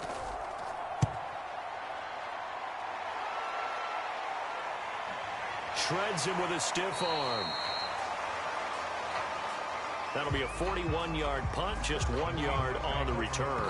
And the offense will take over with a new set of downs. Russell Wilson now gears up to lead the offense again. And the passing game, I mean, look at the numbers. It's fallen off. When a team is struggling, sometimes you look at the quarterback. When the quarterback starts to struggle, who goes over and picks him up? Yeah, that's always a big one, isn't it? Usually, there's a quarterback whisperer somewhere. And what I mean by that is, whether it's an assistant coach, whether it's one of his best friends on the team, someone that can get in his ear, get with him and say, all right, my man, what do you need? What's going on here? So there's one person he can lean on. He's going to have to lean on that guy right now. And that's good for a pickup of 10 yards. And it'll be second and very short.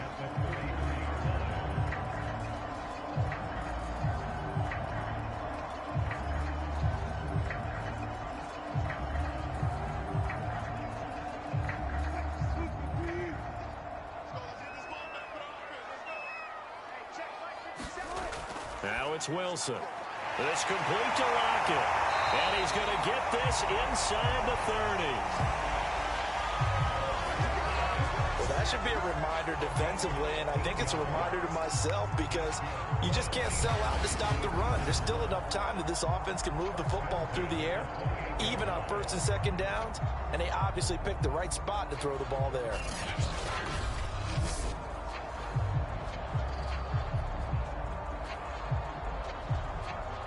Back-to-back good plays have them on the move on first down. Wilson. That's complete to his running back, Dallas. And he'll be brought down at the 21, just shy of the 20 in the red zone. So they'll get 8 out of that completion, and it'll bring up a second down. Just about every quarterback is trained to really look downfield first before you come back and make a nice, safe throw. And in this case, that's exactly what he did. Found his running back, let him create some space, and it turned out to be a nice play for the offense. 5th catch of the game for him there. Yeah, the tight end position is now becoming a volume pass catcher. It used to be occasional, right, safety valve. Throw one to him every so often, but mainly they want him out there to block. Nowadays, an integral part of the passing game, and they create such great mismatches that they often become the leading receiver. From the red zone now, here's Wilson on first down. They'll lock it with a grab over the middle. And the Seahawks are going to be looking at first and goal as they move this down to the 4-yard line. These guys are running offense like you drive. The pedal is down, stomped down. How about that? Back-to-back completions. They are rolling. So much for being conservative and running that football. So first and goal, 6 points here would go a long way toward wrapping this one up. And a dangerous throw there as that's knocked down and incomplete. Quarterbacks work all the time on manipulating a defense with their eyes and their head movement. In this case, he just stared the receiver down. That allowed for excellent coverage, able to knock that one away. Penny. This will be a loss of 3, and now a much tougher third down looming. I thought they were onto something with their play call and kind of went in reverse a little bit. Threw it on first down, then ran it on second down. Not successful either way. What play call do they come up with here on this important third down try? A lot of tired bodies on that field, but this is a big play, 3rd and goal. Here's Wilson. Toward the end zone, but that's going to wind up incomplete. So decision time now, because a field goal keeps it a 1-score game. What are you thinking? Well, I'm looking at the down and distance, and that's where the issue comes in. It's not short enough that it's a no-brainer and you go for it. You have to analyze this one. To me, you take the field goal, take the points. I don't think you want to risk coming away with nothing. And Myers able to knock it through. And that will double their lead as it's up to 6.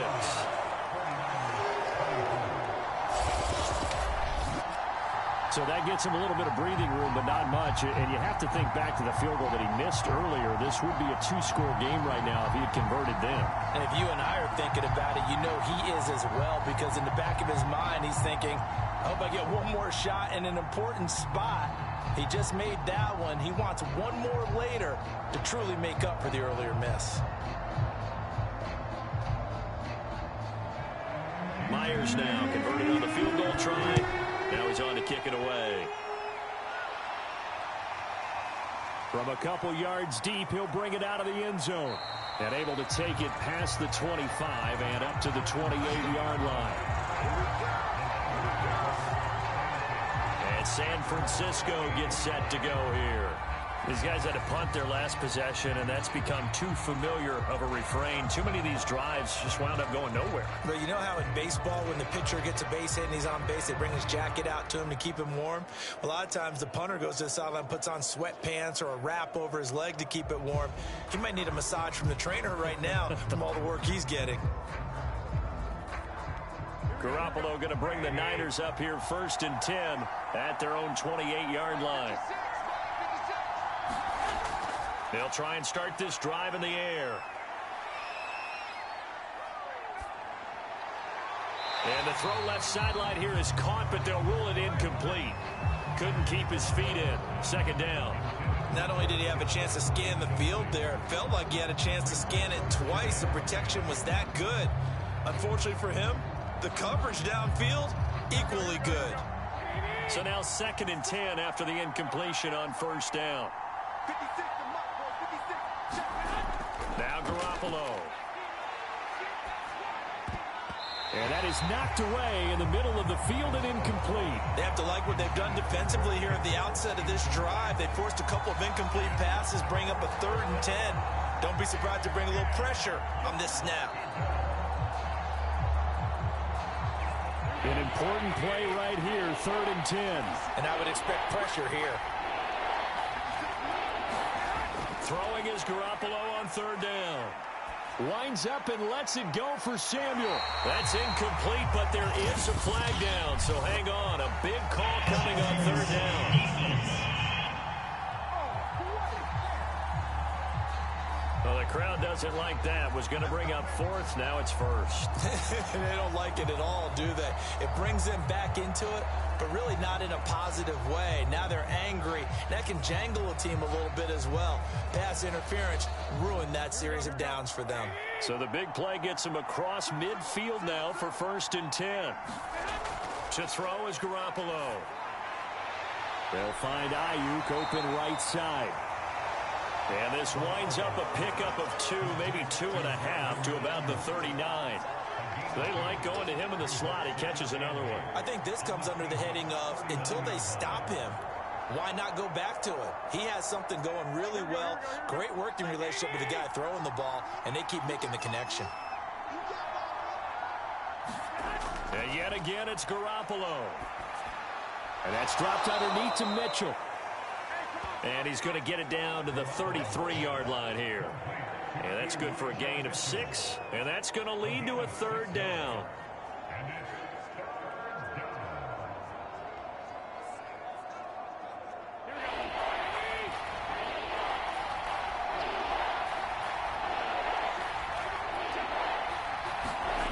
Garoppolo now. Completes it to Samuel. Now, after the completion, we're going to get a timeout, an injured player. We'll check on his status when we get back.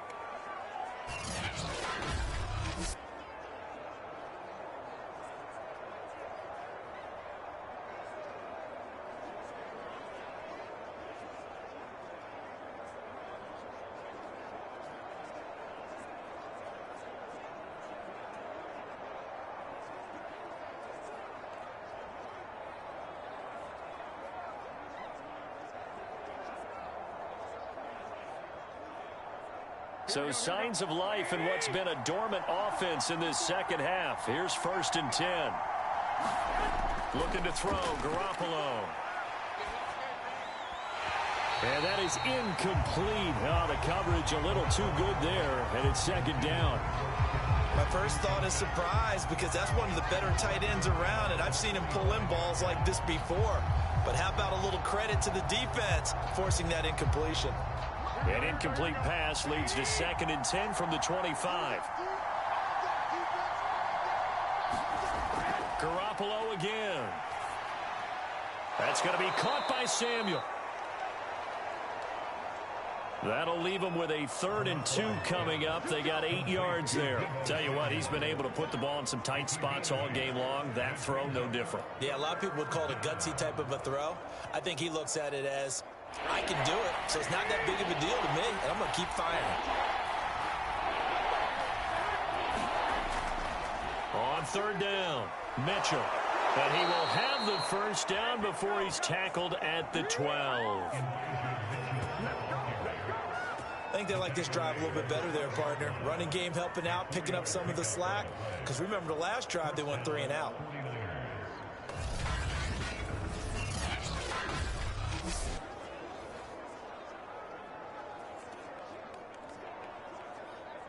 From down at the 12, it's 1st and 10.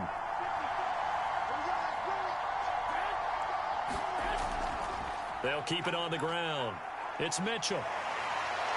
A nice display of powerful running, but it takes him only to the 7. He's dropped there.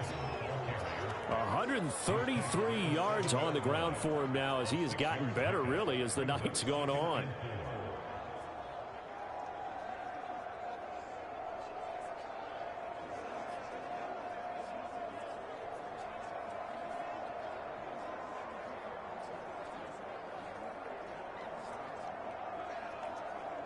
Four yards to go on 2nd down from the 7.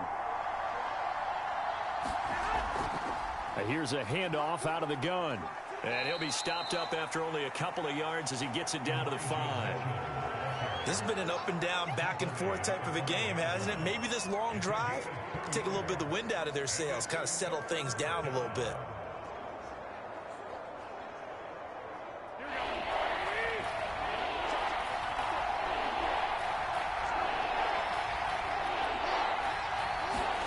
Garoppolo looking to throw on 3rd and 2.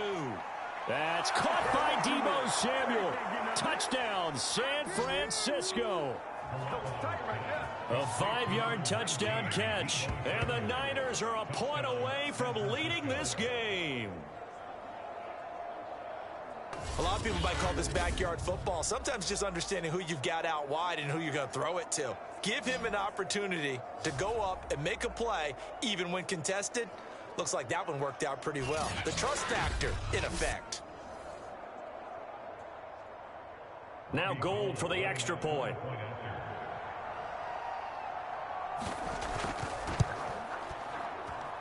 And with that, his guys take the lead here by a point. So that one a long 11-play drive. And the end result for the 49ers, a touchdown.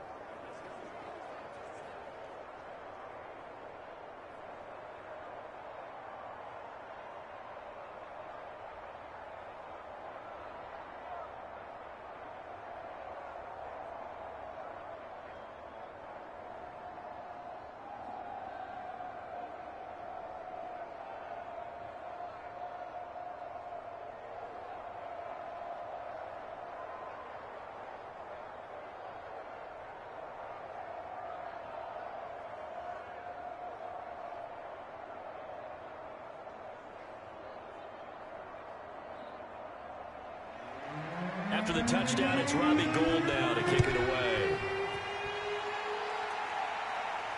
Here's Reed returning. And he's up past the 20 to the 22-yard line.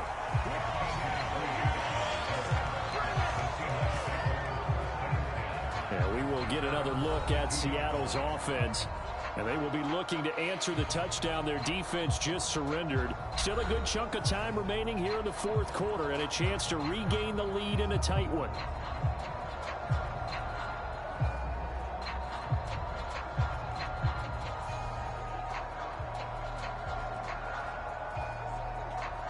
Wilson and the Seahawks take over now, 1st and 10 at their own 22.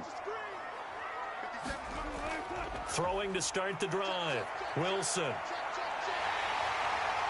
And smartly going into the slide there, Wilson has enough for the first. Man, defensively, that hurts. They got him out of his rhythm. They had him hemmed in, but somehow he was able to tuck it away and get away for a gain.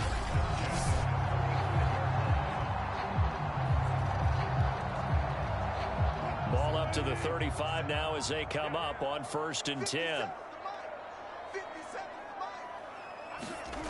To throw is Wilson. And he sheds a tackle. Now he's got some space. And they bring him to the ground just shy of midfield. Containing him is becoming a big problem. We've already seen this once earlier on this drive. Yeah, and so now 2 times this has happened. Do you adjust something? Yeah, I think you do. I think you got to start thinking about your rush lanes. Try not to either get too wide or too narrow. Make sure someone is there waiting for him to take off.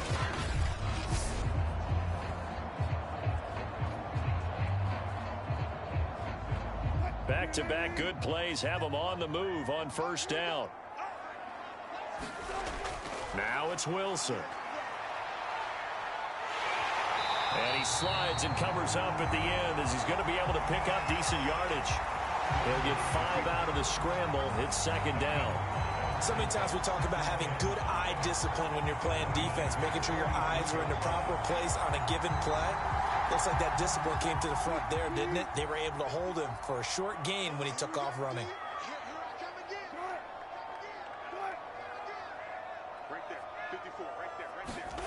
Looking to throw again on 2nd down. Wilson, it's caught. Lockett. And he's dropped just before the line to gain. 4-yard pickup leaves him with 3rd and 1.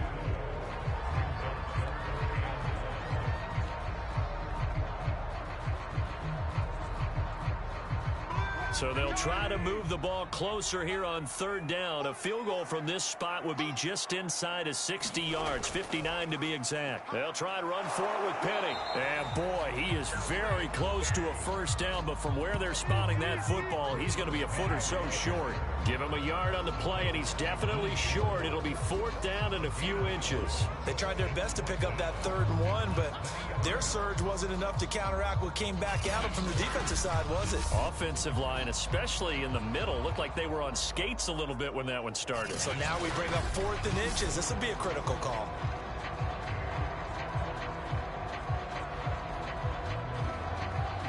So on now comes the kicker. It's Jason Myers. This for a 4th quarter lead. And this kick is not gonna get there. It's short and no good.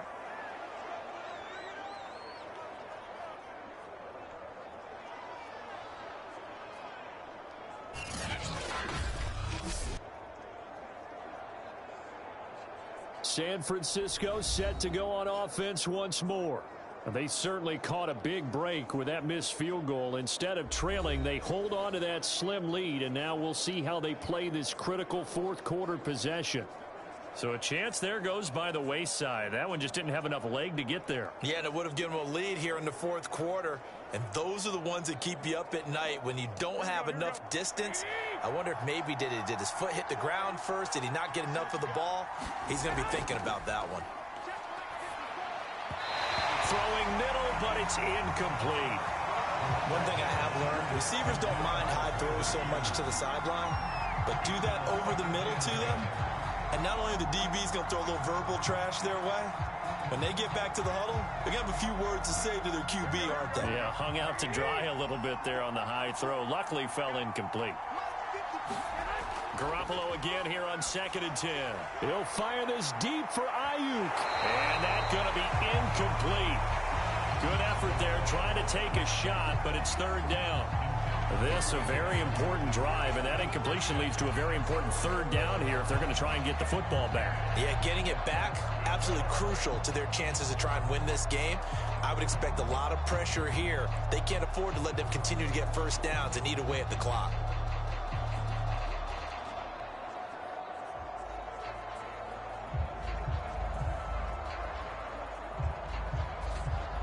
Possibly a turning point. Big play coming. This is 3rd and long. A shotgun snap for Garoppolo.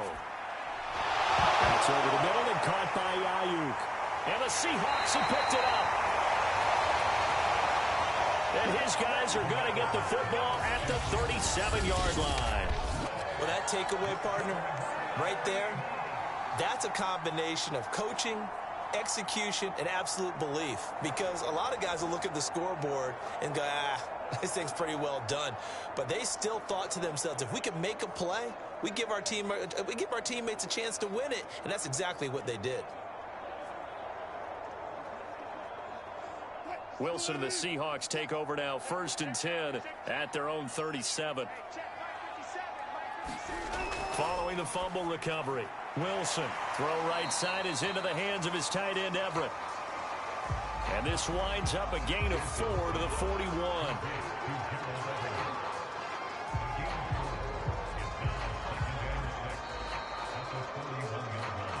Fourth quarter, 2 minutes on the clock in a tight 1-point game.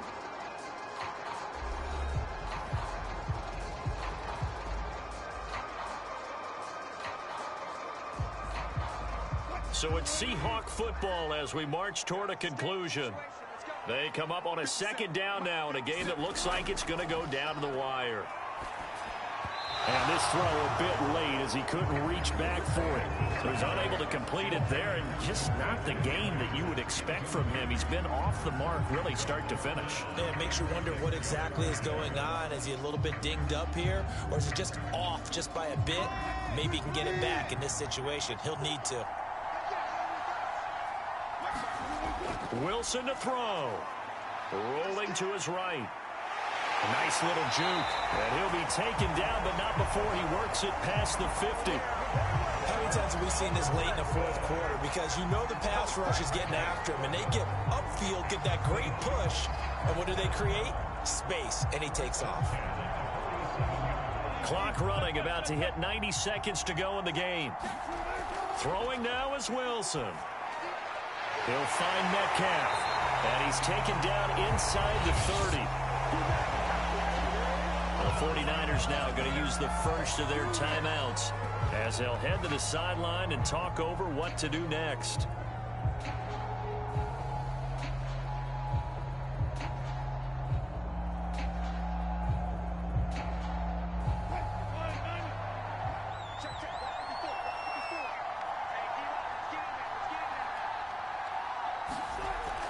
They'll run on 1st down with Dallas.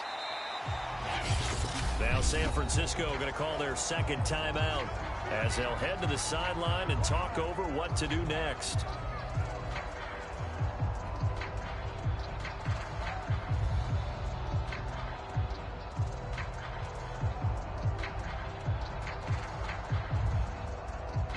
So they'll come up after the gain of 7 on a 2nd and 3. Wilson leaves this one with Penny, and he'll be taken down at the 20 after a gain of just 1. Now the Niners going to signal for their 3rd and final timeout as they'll head to the sideline and talk over what to do next.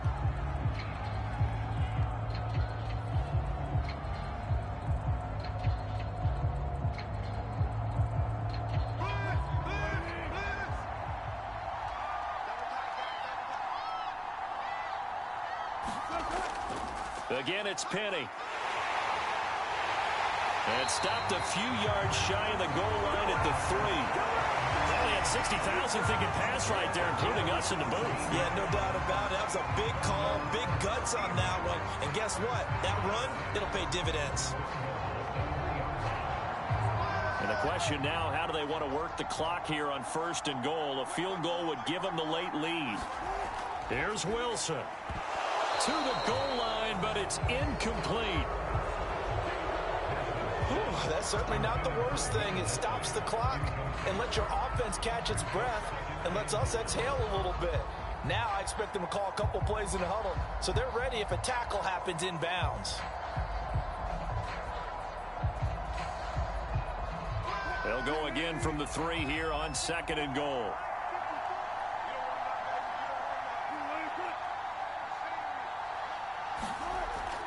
Penny will try to punch it in. And they'll get him down just shy of the goal line at about the 1. A minimal gain there on the 8th play of the drive.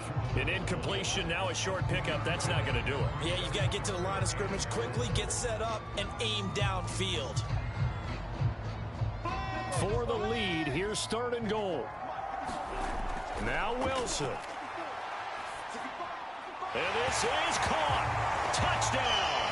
And they've taken the lead here in the final minute. How many people are watching this one right here who gave up? Because that score, they might want to try and rush back into this stadium. Yeah, what looks like is going to be the game-deciding score, although a little bit of time left, so you can't count your chickens before they're hatched. Well, they better come back in here and watch this one because you and I, we're not going anywhere. We want to see this one play out.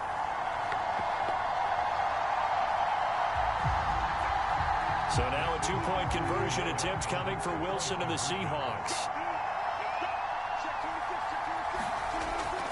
They're going to keep it on the ground. And he will get into the end zone for the 2 points. And that helps. That gives them a 7-point lead. And they're able to ground it in there on the 2-point try. And you and I were talking before the game.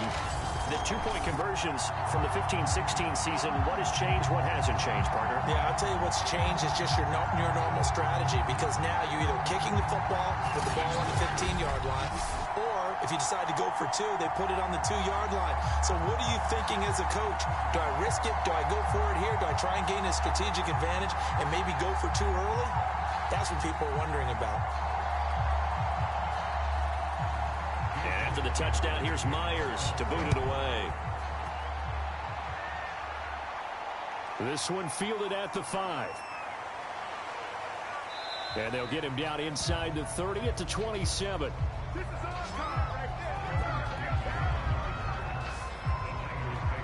The 49ers offense now, they work their way back onto the field. Critical condition here, obviously. Got to hope to get something quick right and then maybe take that shot deep.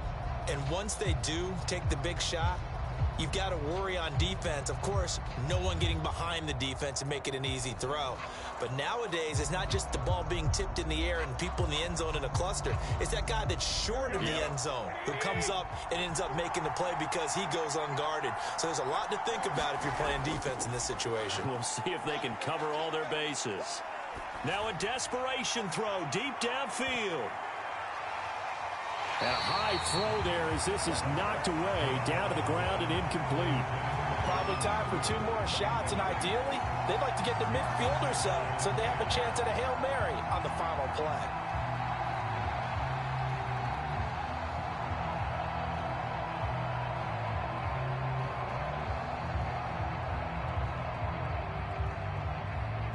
After the incomplete pass, here now is 2nd and 10.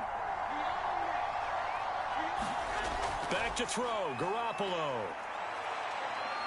He's going to let it fly. And they intercept Garoppolo for the 3rd time. Picked off by DJ Reed. And the Seahawks have just about sewn up this football game. You can try and underthrow it and go back shoulder, but your timing has to be impeccable. And here, I think it was much more of a duck than a designed back shoulder throw.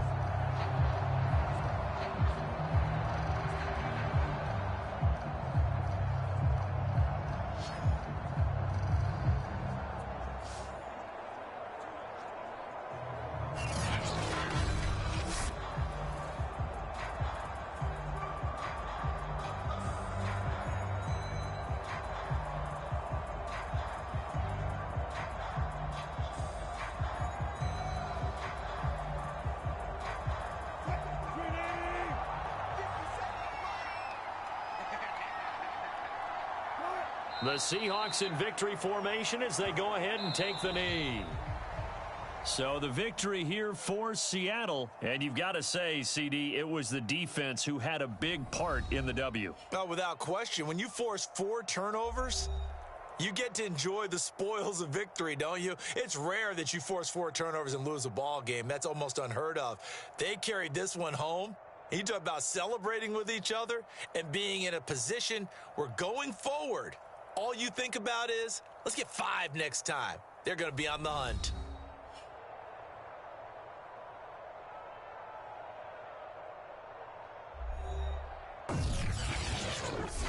So that'll do it for us. For Charles Davis and all our crew, I'm Brandon Gaudin. You've been watching the NFL on EA Sports. It's a win for the Seahawks here as we say so long from Seattle.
today, from Seattle, Washington, this is Madden Football on EA Sports.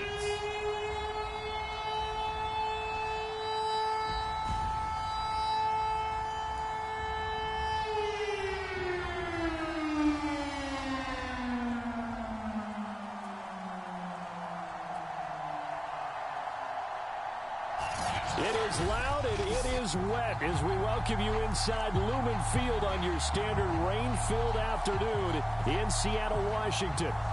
Today, we've got a good NFC matchup on tap between the Minnesota Vikings and the Seattle Seahawks. The Florida Atlantic man, Greg Joseph, ready to get this one started. And off we go from Seattle. And a decent return out to the 27-yard line. Russell Wilson leads out the Seattle Seahawks offense. The veteran Wilson, a third-round pick back in 2012. And similar to his nickname, Russell Wilson has a dangerous mix of skills, the ability to throw from the pocket and extend plays and throw on the run. Not to mention an absolute winner. Usually has his team in the playoffs competing for Super Bowl opportunities.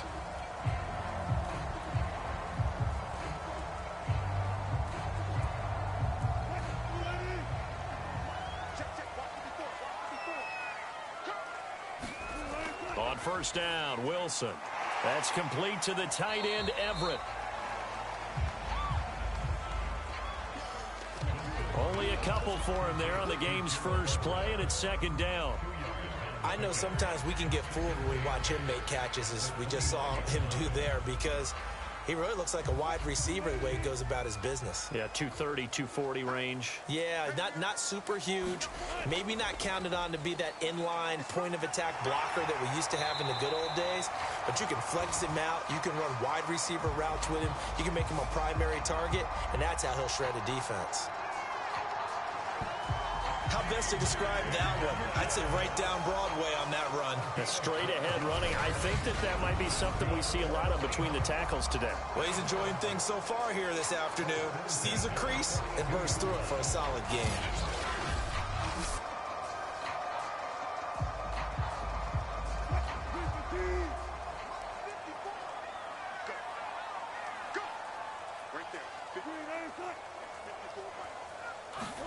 Now Wilson on first down. This one into the hands of Metcalf. And he'll be taken down, but not before he gets into enemy territory. Well, I think when they look at their offense, they think to themselves, weapons, weapons everywhere.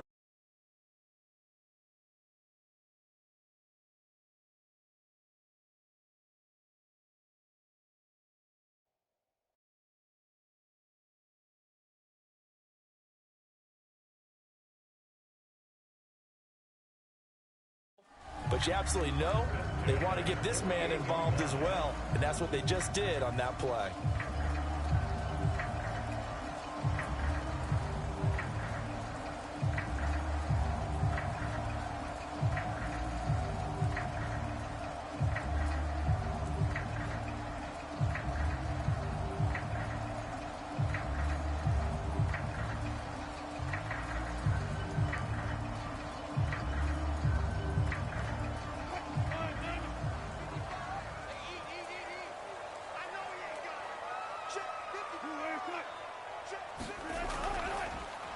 On the ground, this is Rashad Penny.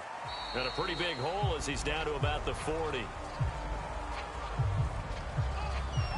Give him 9 on the carry that time, and they're set up with a 2nd and 1. Someone's looking fresh, and this O-line is definitely licking their chops. Everyone likes to run block. If you're an offensive lineman, nice early burst, nice gain, too. The last run got 9. That leaves him with 2nd and a yard. Throwing is Wilson. A little short pass. This is Everett. Many different ways to create space, but on that play, he did it with that big, wide body of his. Didn't get a whole lot of yardage on the play, but it did what it was supposed to. Pick up a first down. Ball up to the 35 now as they come up on 1st and 10. From the gun, it's Wilson. Little short pass. This is Everett.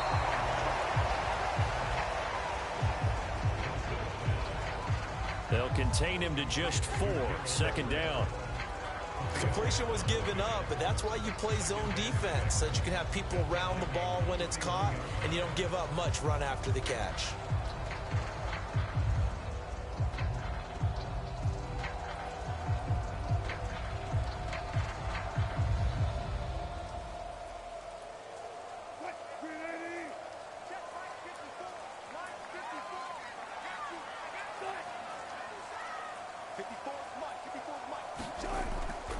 From the gun, a give to Penny.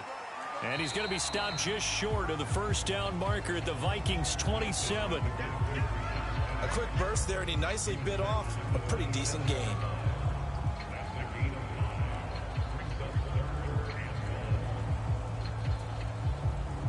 Here comes the 7th play of this opening drive. They've moved it well, but here's third down. Here's a give to Penny. And he will have the first down across the 20 to the 19-yard line. Quite the opening drive march they're on right now. It looks a lot like what we saw in practice prior to the game, doesn't it? You know, because on that last big practice beforehand, you go through your offensive script. You go through your play calling. You go through all the stuff and establish things. And it looks like it's going like clockwork right now for them.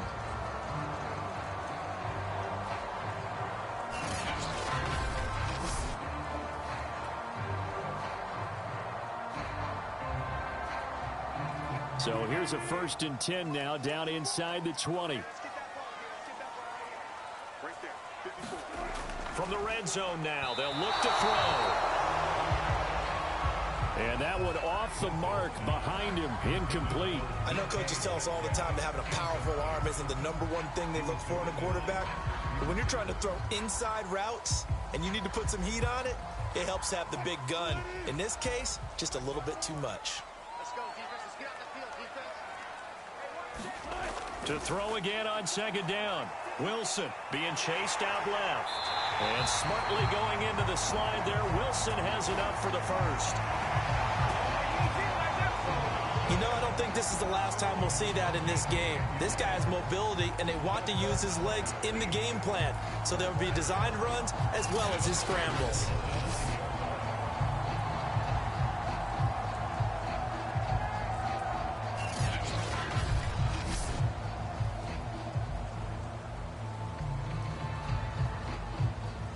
A terrific opening drive has them knocking on the door. 1st and goal. Wilson leaves it for Penny. And they're going to stop him here short of the goal line with the flag down. Well, this could set up a very interesting decision. So a holding penalty, and that'll send him backwards. You know they're trying not to do that. I mean, we know that, right? We talk to them all the time. But sometimes the defensive guys just put you in awkward situations, and you get caught grabbing their jerseys. A terrible spot for a holding call as they'll try again, but now from further back on 1st and goal. Here's Wilson. And a quick throw here, that's complete. They'll contain him to just 4. 2nd down. Brandon, perfect defense in this situation would have meant that there was an incompletion. They would have picked it off. Okay, so they gave up the completion. But I really enjoyed watching how the defense stayed in sync, stayed in great communication. And as he dragged across each zone, you see him pointing, communicating. There he is, and they passed him off to each defender. Ended up making a nice play, even though it was complete.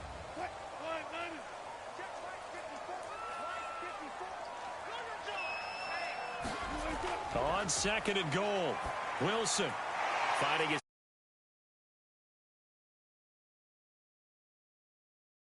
us to the end of the 1st quarter of play.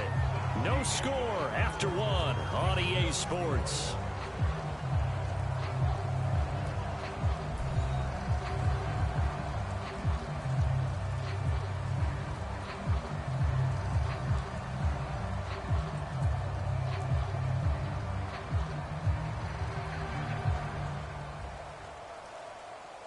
They've gotten it to the 4 on this opening drive, but now they face a 3rd and goal. Now Wilson. Buying time to his left. And he is in for the Seattle touchdown. Russell Wilson taking it in from 4 yards out. And the Seahawks take the ball down the field and score on the opening drive. Well, that drive felt like it took up an eternity. We finally have some action on the scoreboard. Yeah, but plenty of action prior to, because that drive took up all the first quarter before we spilled into the second, and finally, points were registered. On the other sideline, they're chomping at the bit just to get the football.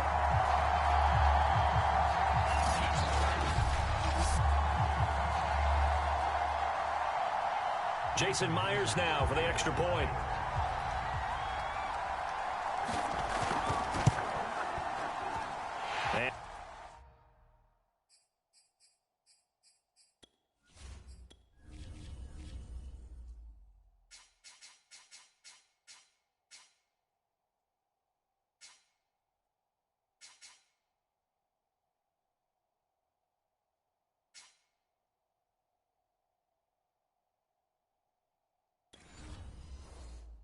This will give the Seahawks a 7-0 lead. So that drive spans 13 plays. And it was Russell Wilson finishing things off with a touchdown run.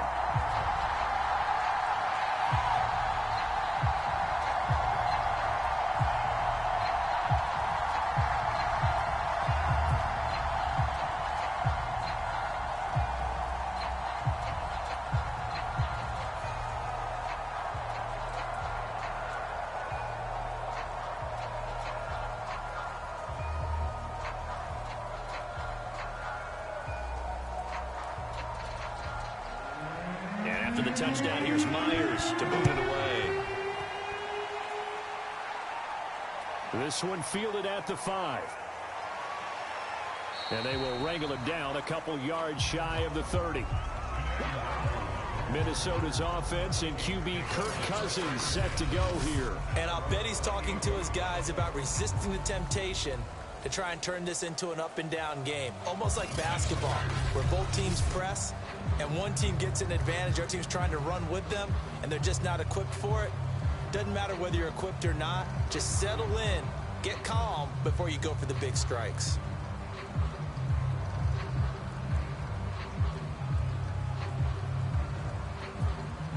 Cousins and the Vikings with a 1st and 10 at their own 28-yard line. They start the drive with Cook. For about 3 at 2nd down. Brandon, to me, what's important right here on this drive is for them to get at least 2 first downs. They've got to give their defense a chance to settle down, catch their breath a little bit after they give up a touchdown on the opening drive.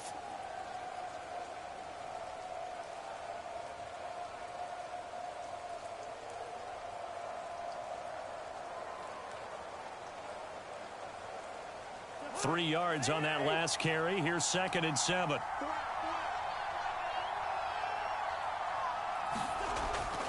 Cousins gives way to Cook. 2 yards on the carry there, and it's going to lead him to 3rd down. Just not a whole lot of room to operate there on that carry. No, not at all. They did a really nice job staying in their proper places and not allowing any lanes to open up.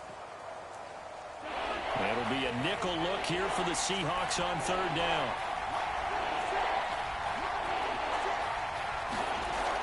Cousins now. That's into a crowd and intercepted. Picked off near the 42. And he will take this one home. It's a touchdown.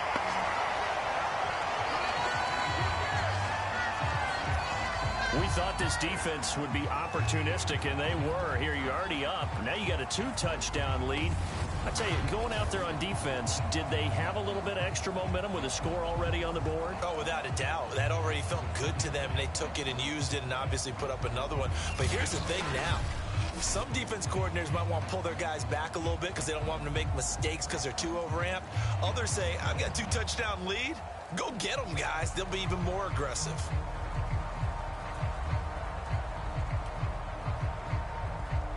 The extra point now coming from Myers. And it's good to make it 14-0.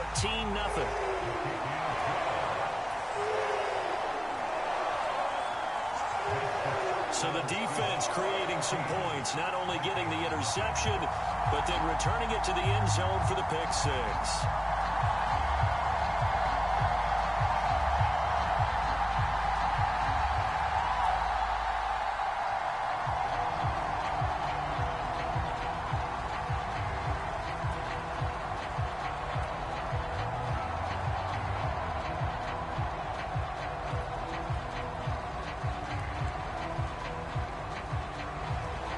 So they'll get another shot on offense following that pick six. And now the kick is away. Takes it at the 7. And he's up across the 25 and down at the 28.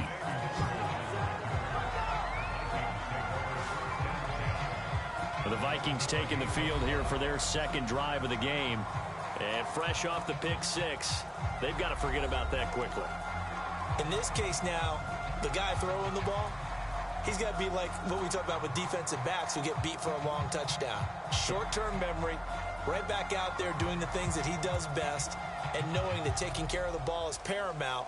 Here's his opportunity. It all comes back to those defensive backs for the former DB, right? I don't know where that comes from. It just kind of emerges out of me for some reason. Deep in there, right? And to the 36-yard line, taken down there after getting 8 yards. First play of the drive, let's give credit all around. Excellent blocking, but the guy carrying the ball, he was the finisher. A really nice run.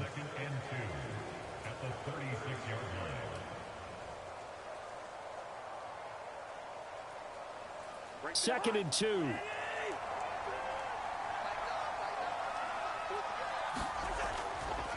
Left side, Cook. And able to get this one across the 45 before he's brought down. I'm okay with the call there. In fact, I actually like it. I know they're down a couple of scores, but the running game worked in that situation. I would continue to go in that direction.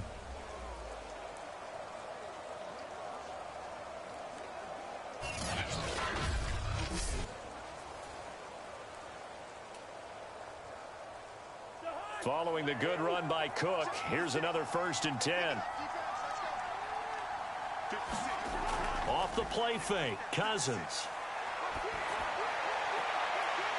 Open here, Adam Thielen. And he's able to get this one down to the 40-yard line. Good sharp route right there. They're going to line him up out to the right, and since this is man coverage, his goal, find a way to get the defender to turn his hips. He's able to do so right there, and they get a connection for a first down. They go play action. Cousins. That's complete to Justin Jefferson. And they'll wind up getting this one all the way down inside the 20. And this has been a nice answer to the touchdown drive against them a few minutes ago because they've come out and reestablished the tempo. A nice throw there, and they're putting together a very strong drive as a response.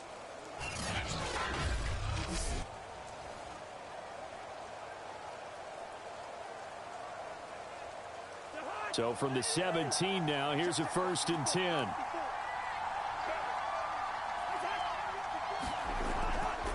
Handoff comes to Cook. Now Cook hit and he lost the football. And the Seahawks have picked it up. And a big turnover there as his guys will get the football back.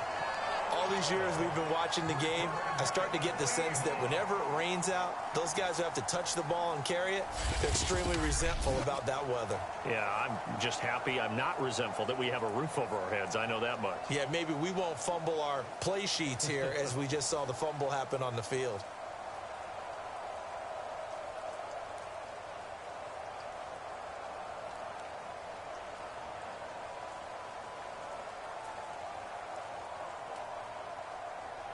Wilson and the Seahawks take over now, 1st and 10 at their own 13.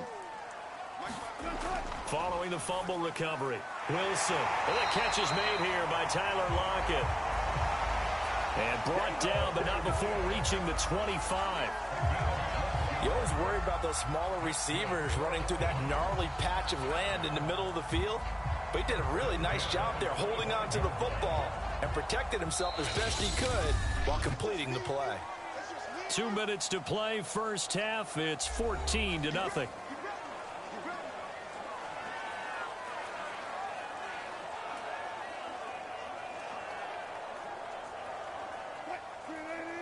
A reminder, coming up at halftime, Jonathan Coachman will join us from Orlando with our halftime report. But business to take care of before we get there. A 2-minute drill before the coach's 2-minute drill. And from the 25, they work this to the 29, a gain of 4. Well, if you do read man coverage, Brandon, the drag route's a pretty good one to run against it because you're running away from people on it.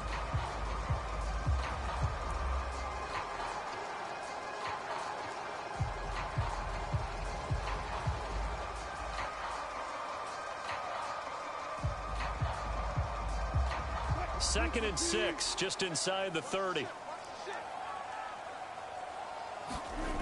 Here's Wilson to throw. And his throw's going to be incomplete. Just his second incompletion so far. He's 8 for 10. I think he'll take 80%. There's no doubt that he will, but if you're the defensive play caller, you better circle what you just dialed up on your play sheet and come back to it because you just caused an incompletion. You need a few more of those. So after the second down incompletion, they'll come up now against a 3rd and 6. Now Wilson. Open man is Eskridge. That's complete. And he is going to have a Seahawks first down as they're able to get the 3rd down conversion. So many times in my career, I've heard coaches talk about completions are one thing. But as long as we're there at the catch and we get guys on the ground, we can live with that. But if you're going to give up 10, 12, 15 yards after the catch, then your defense is going to be in a lot of trouble.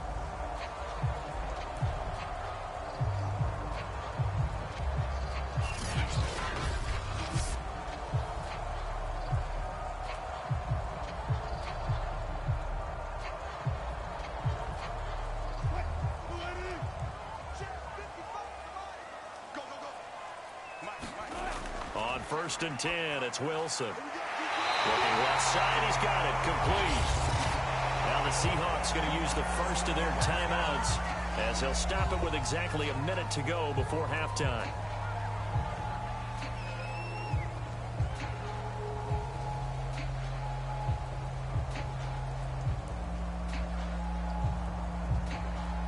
So from the 39 now, they'll come up on a 1st and 10. Wilson. Over the middle, he finds Eskridge. Now the Seahawks call the second of their 3 timeouts as the stoppage will come with a little under a minute to go in this first half.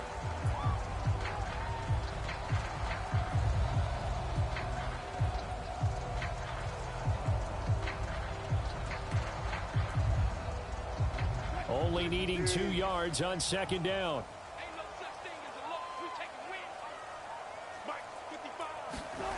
Now it's Wilson. They'll find Everett there, complete. I know the halftime's approaching, but I don't think he's going to want to take a break. That's his 5th catch. Yeah, they've really been targeting the tight end.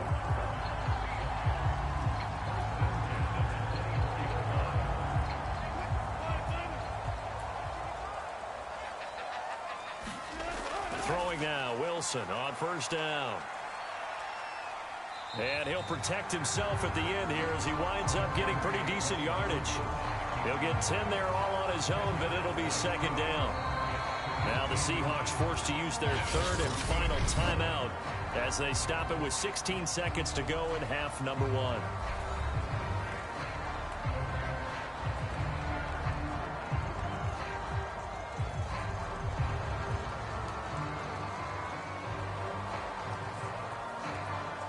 A good position to be in here, 2nd and inches.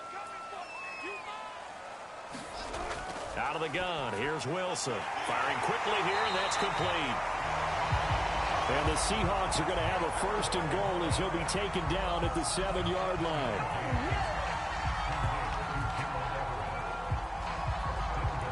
So we come upon halftime with our score 14-0. As we'll send you back over to Orlando with our EA Sports Halftime Report. Here's Jonathan Coachman. All right, Brandon, thanks very much. Welcome, everybody, to our abbreviated version of the EA Sports Halftime Report. Okay, Brandon, thanks very much. And welcome in, everyone, to an abbreviated version of the EA Sports Halftime Report. This one has certainly been one-sided to this point. It's a 2-touchdown difference, as the teams have already come back out onto the field for the second half. So let's get you back out as well to Brandon Godden and Charles Davis. All right, Coach, thanks very much. Fine work as always as we welcome you back for quarter number 3.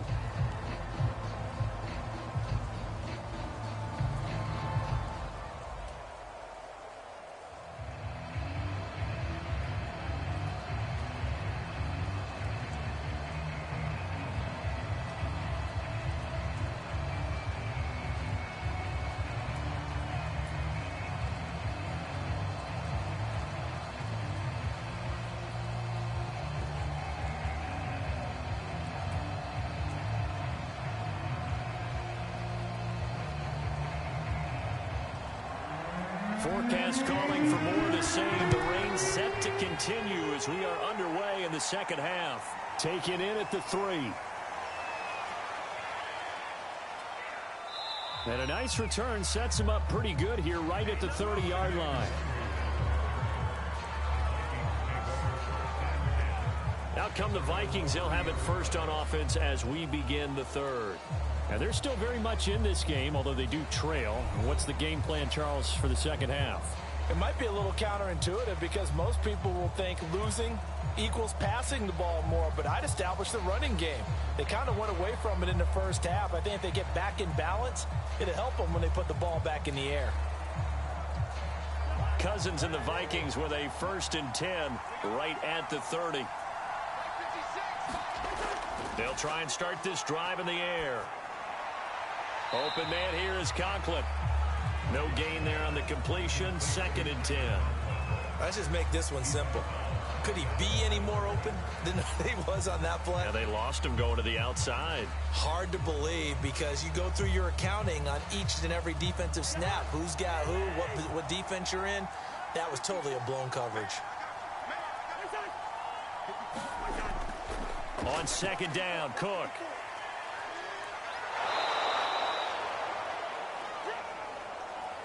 He's able to rattle off 6 on the carry, and that'll get him to 3rd and 4. Getting had a ton of success here so far, but you get the feeling that he might be on the verge of popping one. Yeah, even on that one, there was a little bit of a hole, but it closed there quickly at the end.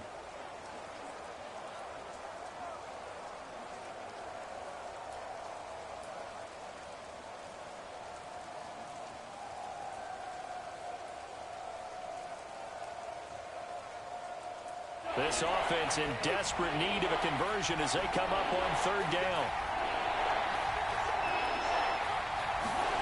Here's Cousins. Oh, that's into double coverage and intercepted. Picked up by the linebacker, Bobby Wagner. And the return here will go to the 31-yard line. The first half did not go their way, and that's not going to help matters at all. An interception here on the opening drive of the 3rd quarter. Obviously not what they were striving to accomplish. But you know who's really upset on their team? The defense. Already trailing, they're going to be counted on to try and hold that score at least where it is.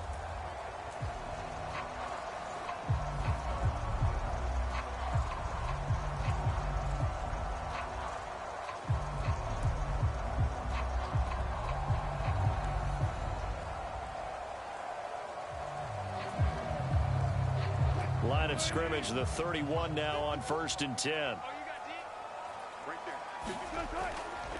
Now it's Penny running right. Oh, he faked it with a juke. Now he's got some room. And he'll be out of bounds just inside the 25-yard line. It's a 7-yard carry to set them up with a 2nd and 3. Well, no matter how they phrase it, staying on schedule, staying ahead of the sticks, whatever you want to call it, 7 yards on 1st down, that fits the bill. A good run got 7 on 1st. Here's 2nd and 3. They'll run it again with Penny. Nifty move. And he will be brought down at about the 6-yard line. 47 yards rushing for him now, and he's carried the ball just 5 times. Sometimes it's hard to believe, but there are times this game is about patience, isn't it? Has had the game he expected, but that run there, that may get him going. I was just going to say, maybe that gives him a little juice, because you're right, he struggled, especially in that first half. Yeah, and I know the great ones always think to themselves, just hang in there. I'm just one big carry away from busting this open. That's a good start for him.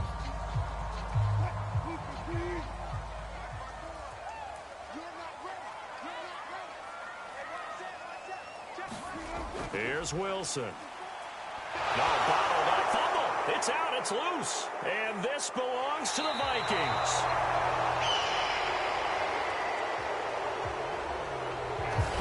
So potentially a turning point here in the third quarter as that swings the door back open just a bit. Yeah, they're still down 2 scores, but I do think we're at that point in the game where you're going to reach for the football whenever possible. You're going to hear the coaches scream from the sidelines, tackle him, second guy in, tackle the ball.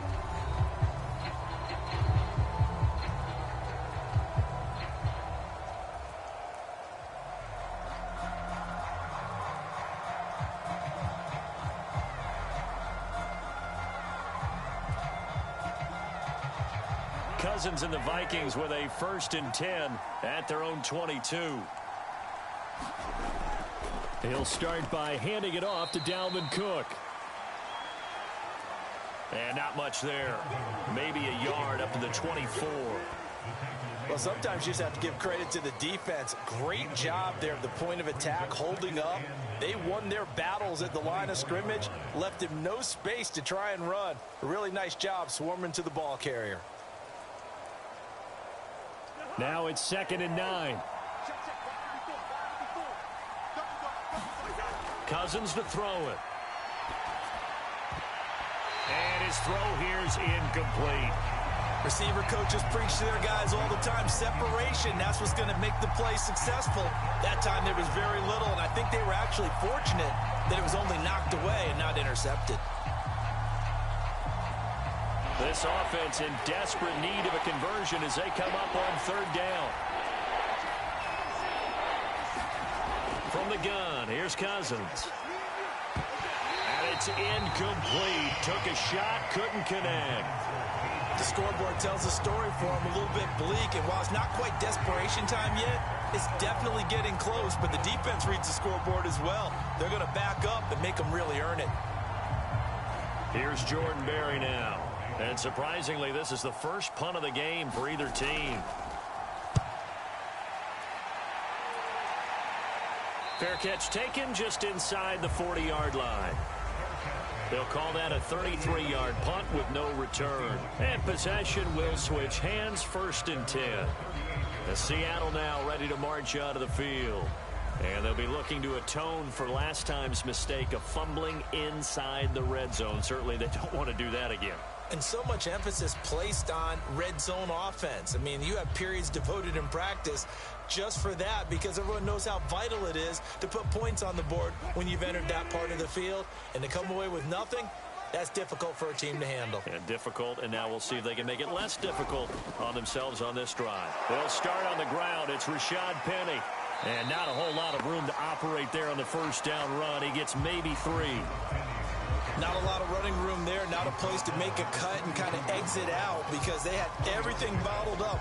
Looked to me like the linemen were taking on their blocks really well and giving up no creases. 2nd and 7.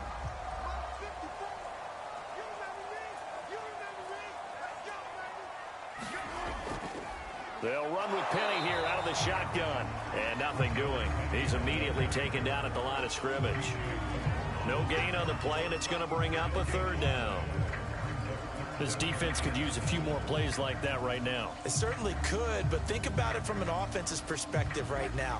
They've got a lead, but they don't want to throttle down too much and stall themselves. Still want to move at a nice pace. On 3rd down, Wilson. Rolling to his left. And he'll be taken down, but not before he works it past the 50. Now, that was a whole lot of open space out in front of him, wasn't it? I'm telling you, Brandon, when things are going right, they are going right. And everything has been going their way for the most part. I saw that lane start to develop. Boom. He took advantage of it.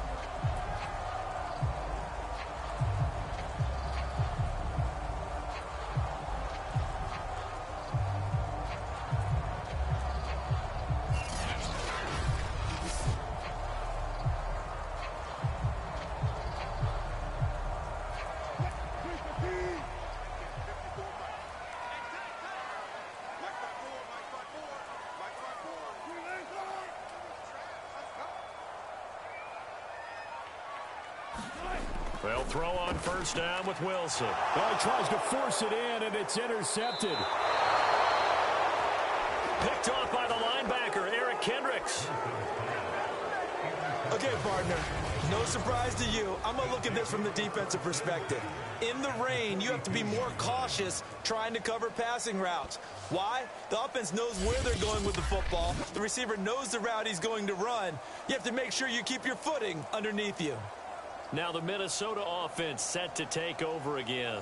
And here we are almost through 3 quarters of play, and this passing game still has not really found any kind of rhythm. Put it mildly, because they're not even over 100 yards yet. And in today's NFL, where it's a pass-first league, that is quite surprising. Not many teams patient enough to stick with the run. Everybody wants to advance the ball through the air. They've got to get their timing back. Trying to fire up that running game with Dalvin Cook. And he'll get it down on the play to the 37. Give him 5 on the carry there, and it'll be second down. I think we can safely say that those types of plays are the backbone of this offense. We know not every run's going to be a big hitter, but you know they'll take that type of result on each and every attempt. After the pickup of 5, here's 2nd and 5. They run it again with Cook. They follow up the gain of 5 by only getting 1 there on 2nd down. I do know from experience that when you slow down someone's running game, you're now doing the dictating on defense. And guess what? Now you're getting ready to tee off on their quarterback because they have to throw it all the time. But you still have to be alert for the draws and other plays of that nature to make sure you don't get hurt.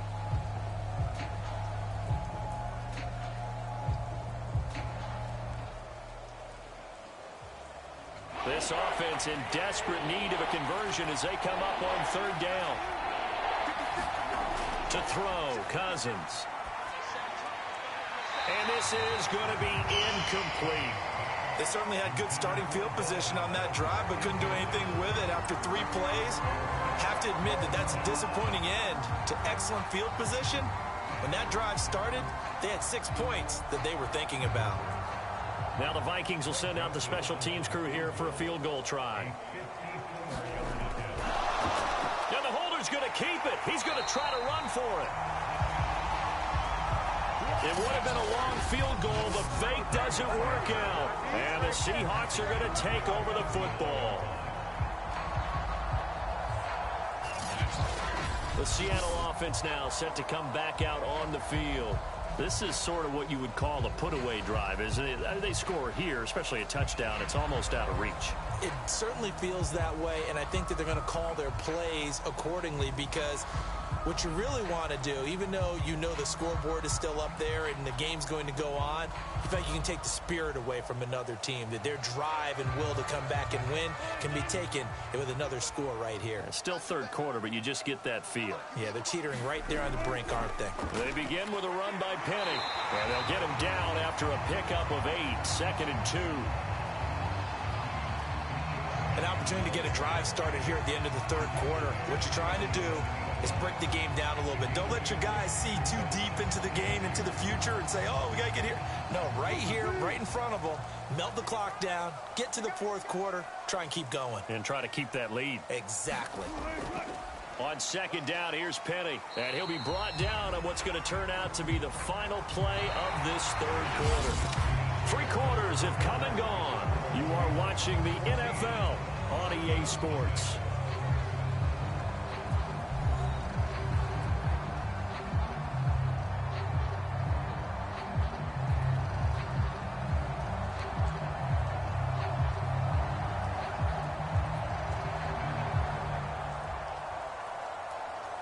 So signs of life in what's been a dormant offense in this second half. Here's 1st and 10.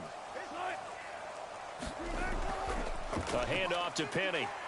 And he's going to take this ahead for right around 3 yards, but no more than that. 2nd down. I'm sure that's going to be the formula. Just keep the ball on the ground. Keep that clock moving. And when you have the lead this late in the game, above all, stay in bounds. Yes, take care of the football. Yes, gain yardage, but stay in bounds and let that clock tick. Wilson leaves this one with Penny. And he's going to be stopped just short of the 1st down marker at the Vikings' 40-yard line. Now after the running play, we've got a man down on the field. While the traders take a look, we'll step aside.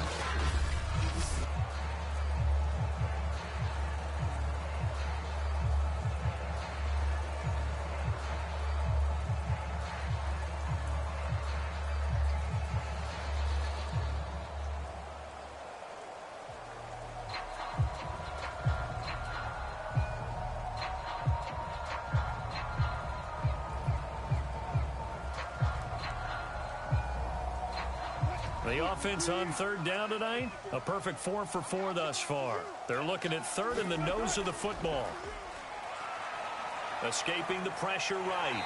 And he's able to get it to the 33. Good enough for a 1st down.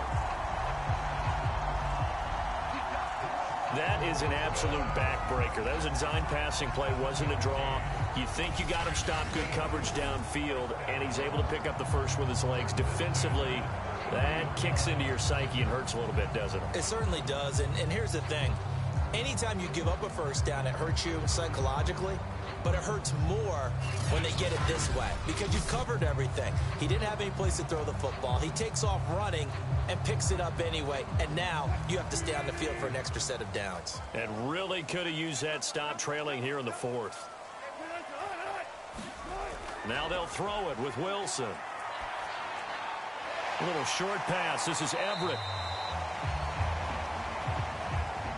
And that's good for a pickup of 10 yards. And that'll make it 2nd and a foot or so. Another nice pickup through the air, and I think a lot of people might expect them to run the ball in this situation, Brandon. But with this lead, they're electing to throw the football. Swings, slants, quick outs, things that they consider safe. An ideal spot here to get a 1st down and try to run some more clock. And this is 2nd and less than a yard. Wilson now off the bootleg. And smartly going into the slide there. Wilson has enough for the 1st. The last drive, remember, similar situation. He forced the ball into coverage through the pick. He learned better there. Yeah, similar to a golfer that's confronted with a shot that you just can't make. Sometimes you have to take your medicine, as they say, right? Just pull it down, take off, and go. Don't make something worse than what it was. Wilson defers to Penny here on the draw. And he'll take it from the 18 to the 15. A gain of 3. Able to stay in bounds, so the clock keeps rolling. And this defense right now backed up in the red zone. Another touchdown, it's over. They've got to stand tall quickly. Been in this spot before. Now there's a little bit of desperation creeping in. And all you're doing when you're talking to your defensive teammates is, first guy there, hold him up. Second, third guy in, rake at the football. Get it out. We've got to create a turnover because one more score, and this game's over. And they're going to lose some on this play. Being knocked back to the 18. He lost 2 there, and it's 3rd down. The short field shrinks even more with the type of bodies they brought in on that play. Those extra tight ends, they weren't able to secure their blocks, and that one ended up going backwards.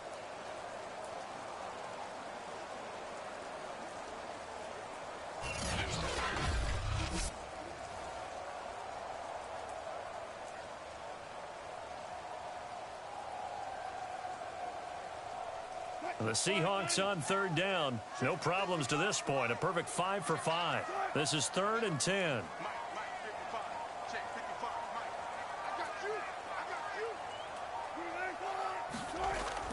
Oh, they go with a tight end carry. And he's going to come up well short as they rally up to stop him at about the 16.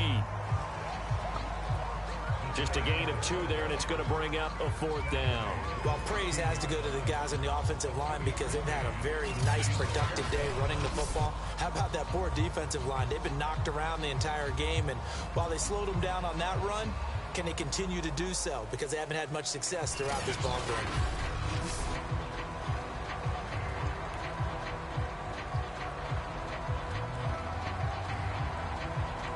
So 4th down, Wilson goes to the sidelines, and on comes Jason Myers for the field goal try.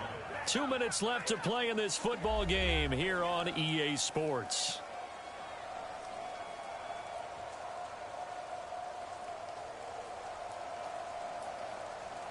So it's Seahawk football as we march toward a conclusion. They've got a 4th down here in a game that looks to have been decided already. Myers' kick is good. And the lead will grow. It's now 17-0.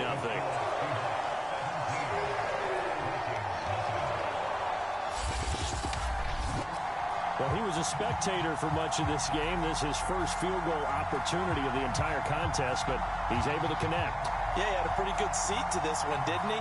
But let's face it, all kickers that you and I know, they want to contribute. They want their opportunity, and he seized his.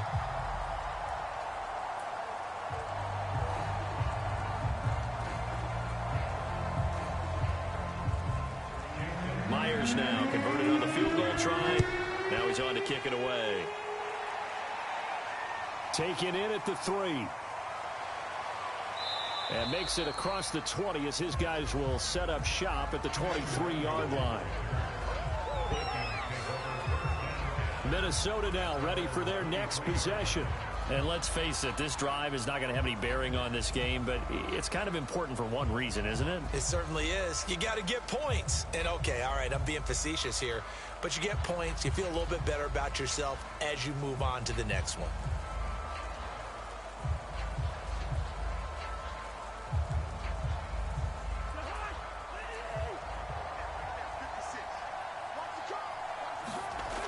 A first down throw for Cousins. That's complete to the receiver, Thielen.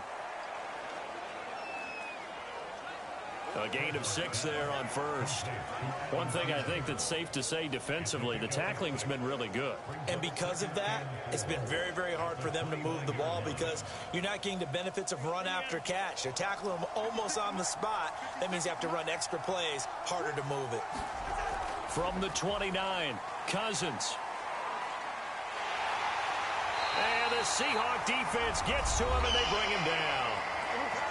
The Vikings going to signal for the first of their timeouts as they'll head to the sideline and talk over what to do next.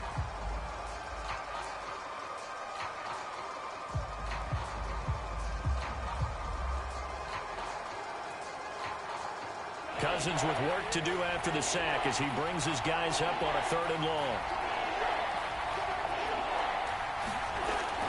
They'll drop to throw. Now a desperation throw deep downfield. And some room to maneuver. And he's able to take this one back to the 36-yard line. For this defense, CD, that's kind of the icing on the cake here as we get to the end of this one. And didn't you feel that they weren't just going into total prevent there? You know, they had the lead, and sometimes you fall back and you lose your aggressiveness. Not in this case. They were still making a play on the football, and look how that one turned out. They may have salted this one away. The Seahawks take back over. And checking the timeouts, they do have 2 defensively, but no real need to use them as they're not going to be able to stop the clock after that.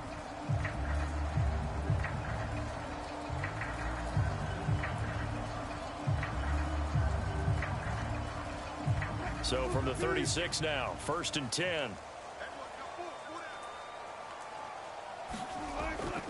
They'll try and run some clock here as they keep it on the ground. And not a whole lot of room to operate there on the first down run. He gets maybe 3. Some of the most unselfish players on any football team, defensive tackles, because we ask them to just eat up blocks and allow other people to make tackles. But when he can make a play himself, as we just saw there, that's a big day.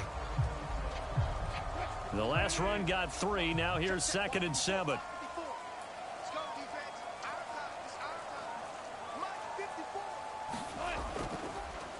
A first carry now for Alex Collins. Finding room to the 20. And bulldozing his way through. And did he get in? No. Down at the 1-yard line. A big play there.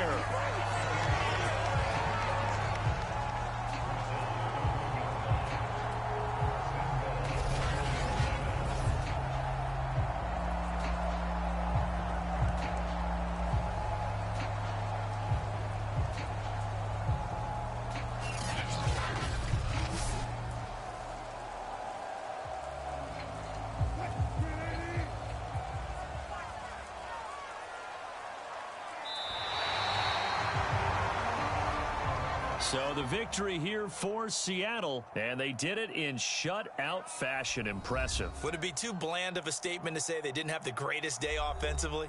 I mean, did enough, though. Did enough. But, yeah, you're right. Most games, it wouldn't have been enough. So they've got to go into the locker room and applaud their defensive mates and say, guys, you really carried us today. We'll try and get you back next time. But as for today, you guys were nails out there.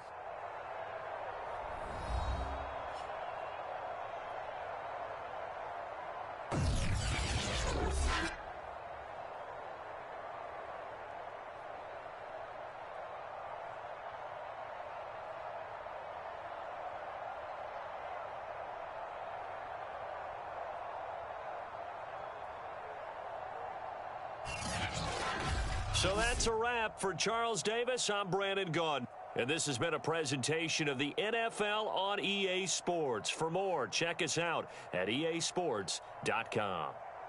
It's a win for the Seahawks here as we say so long from Seattle.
Yo, I have got to show you guys my hair, bro.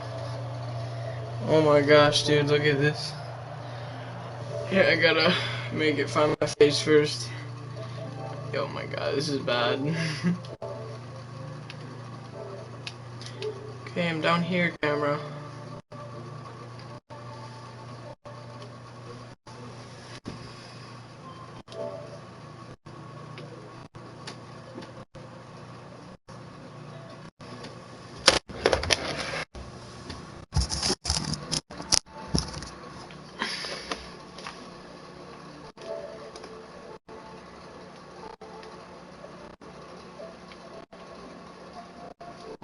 Have you ever seen the rain? I wanna know. What is it looking for? Oh my god.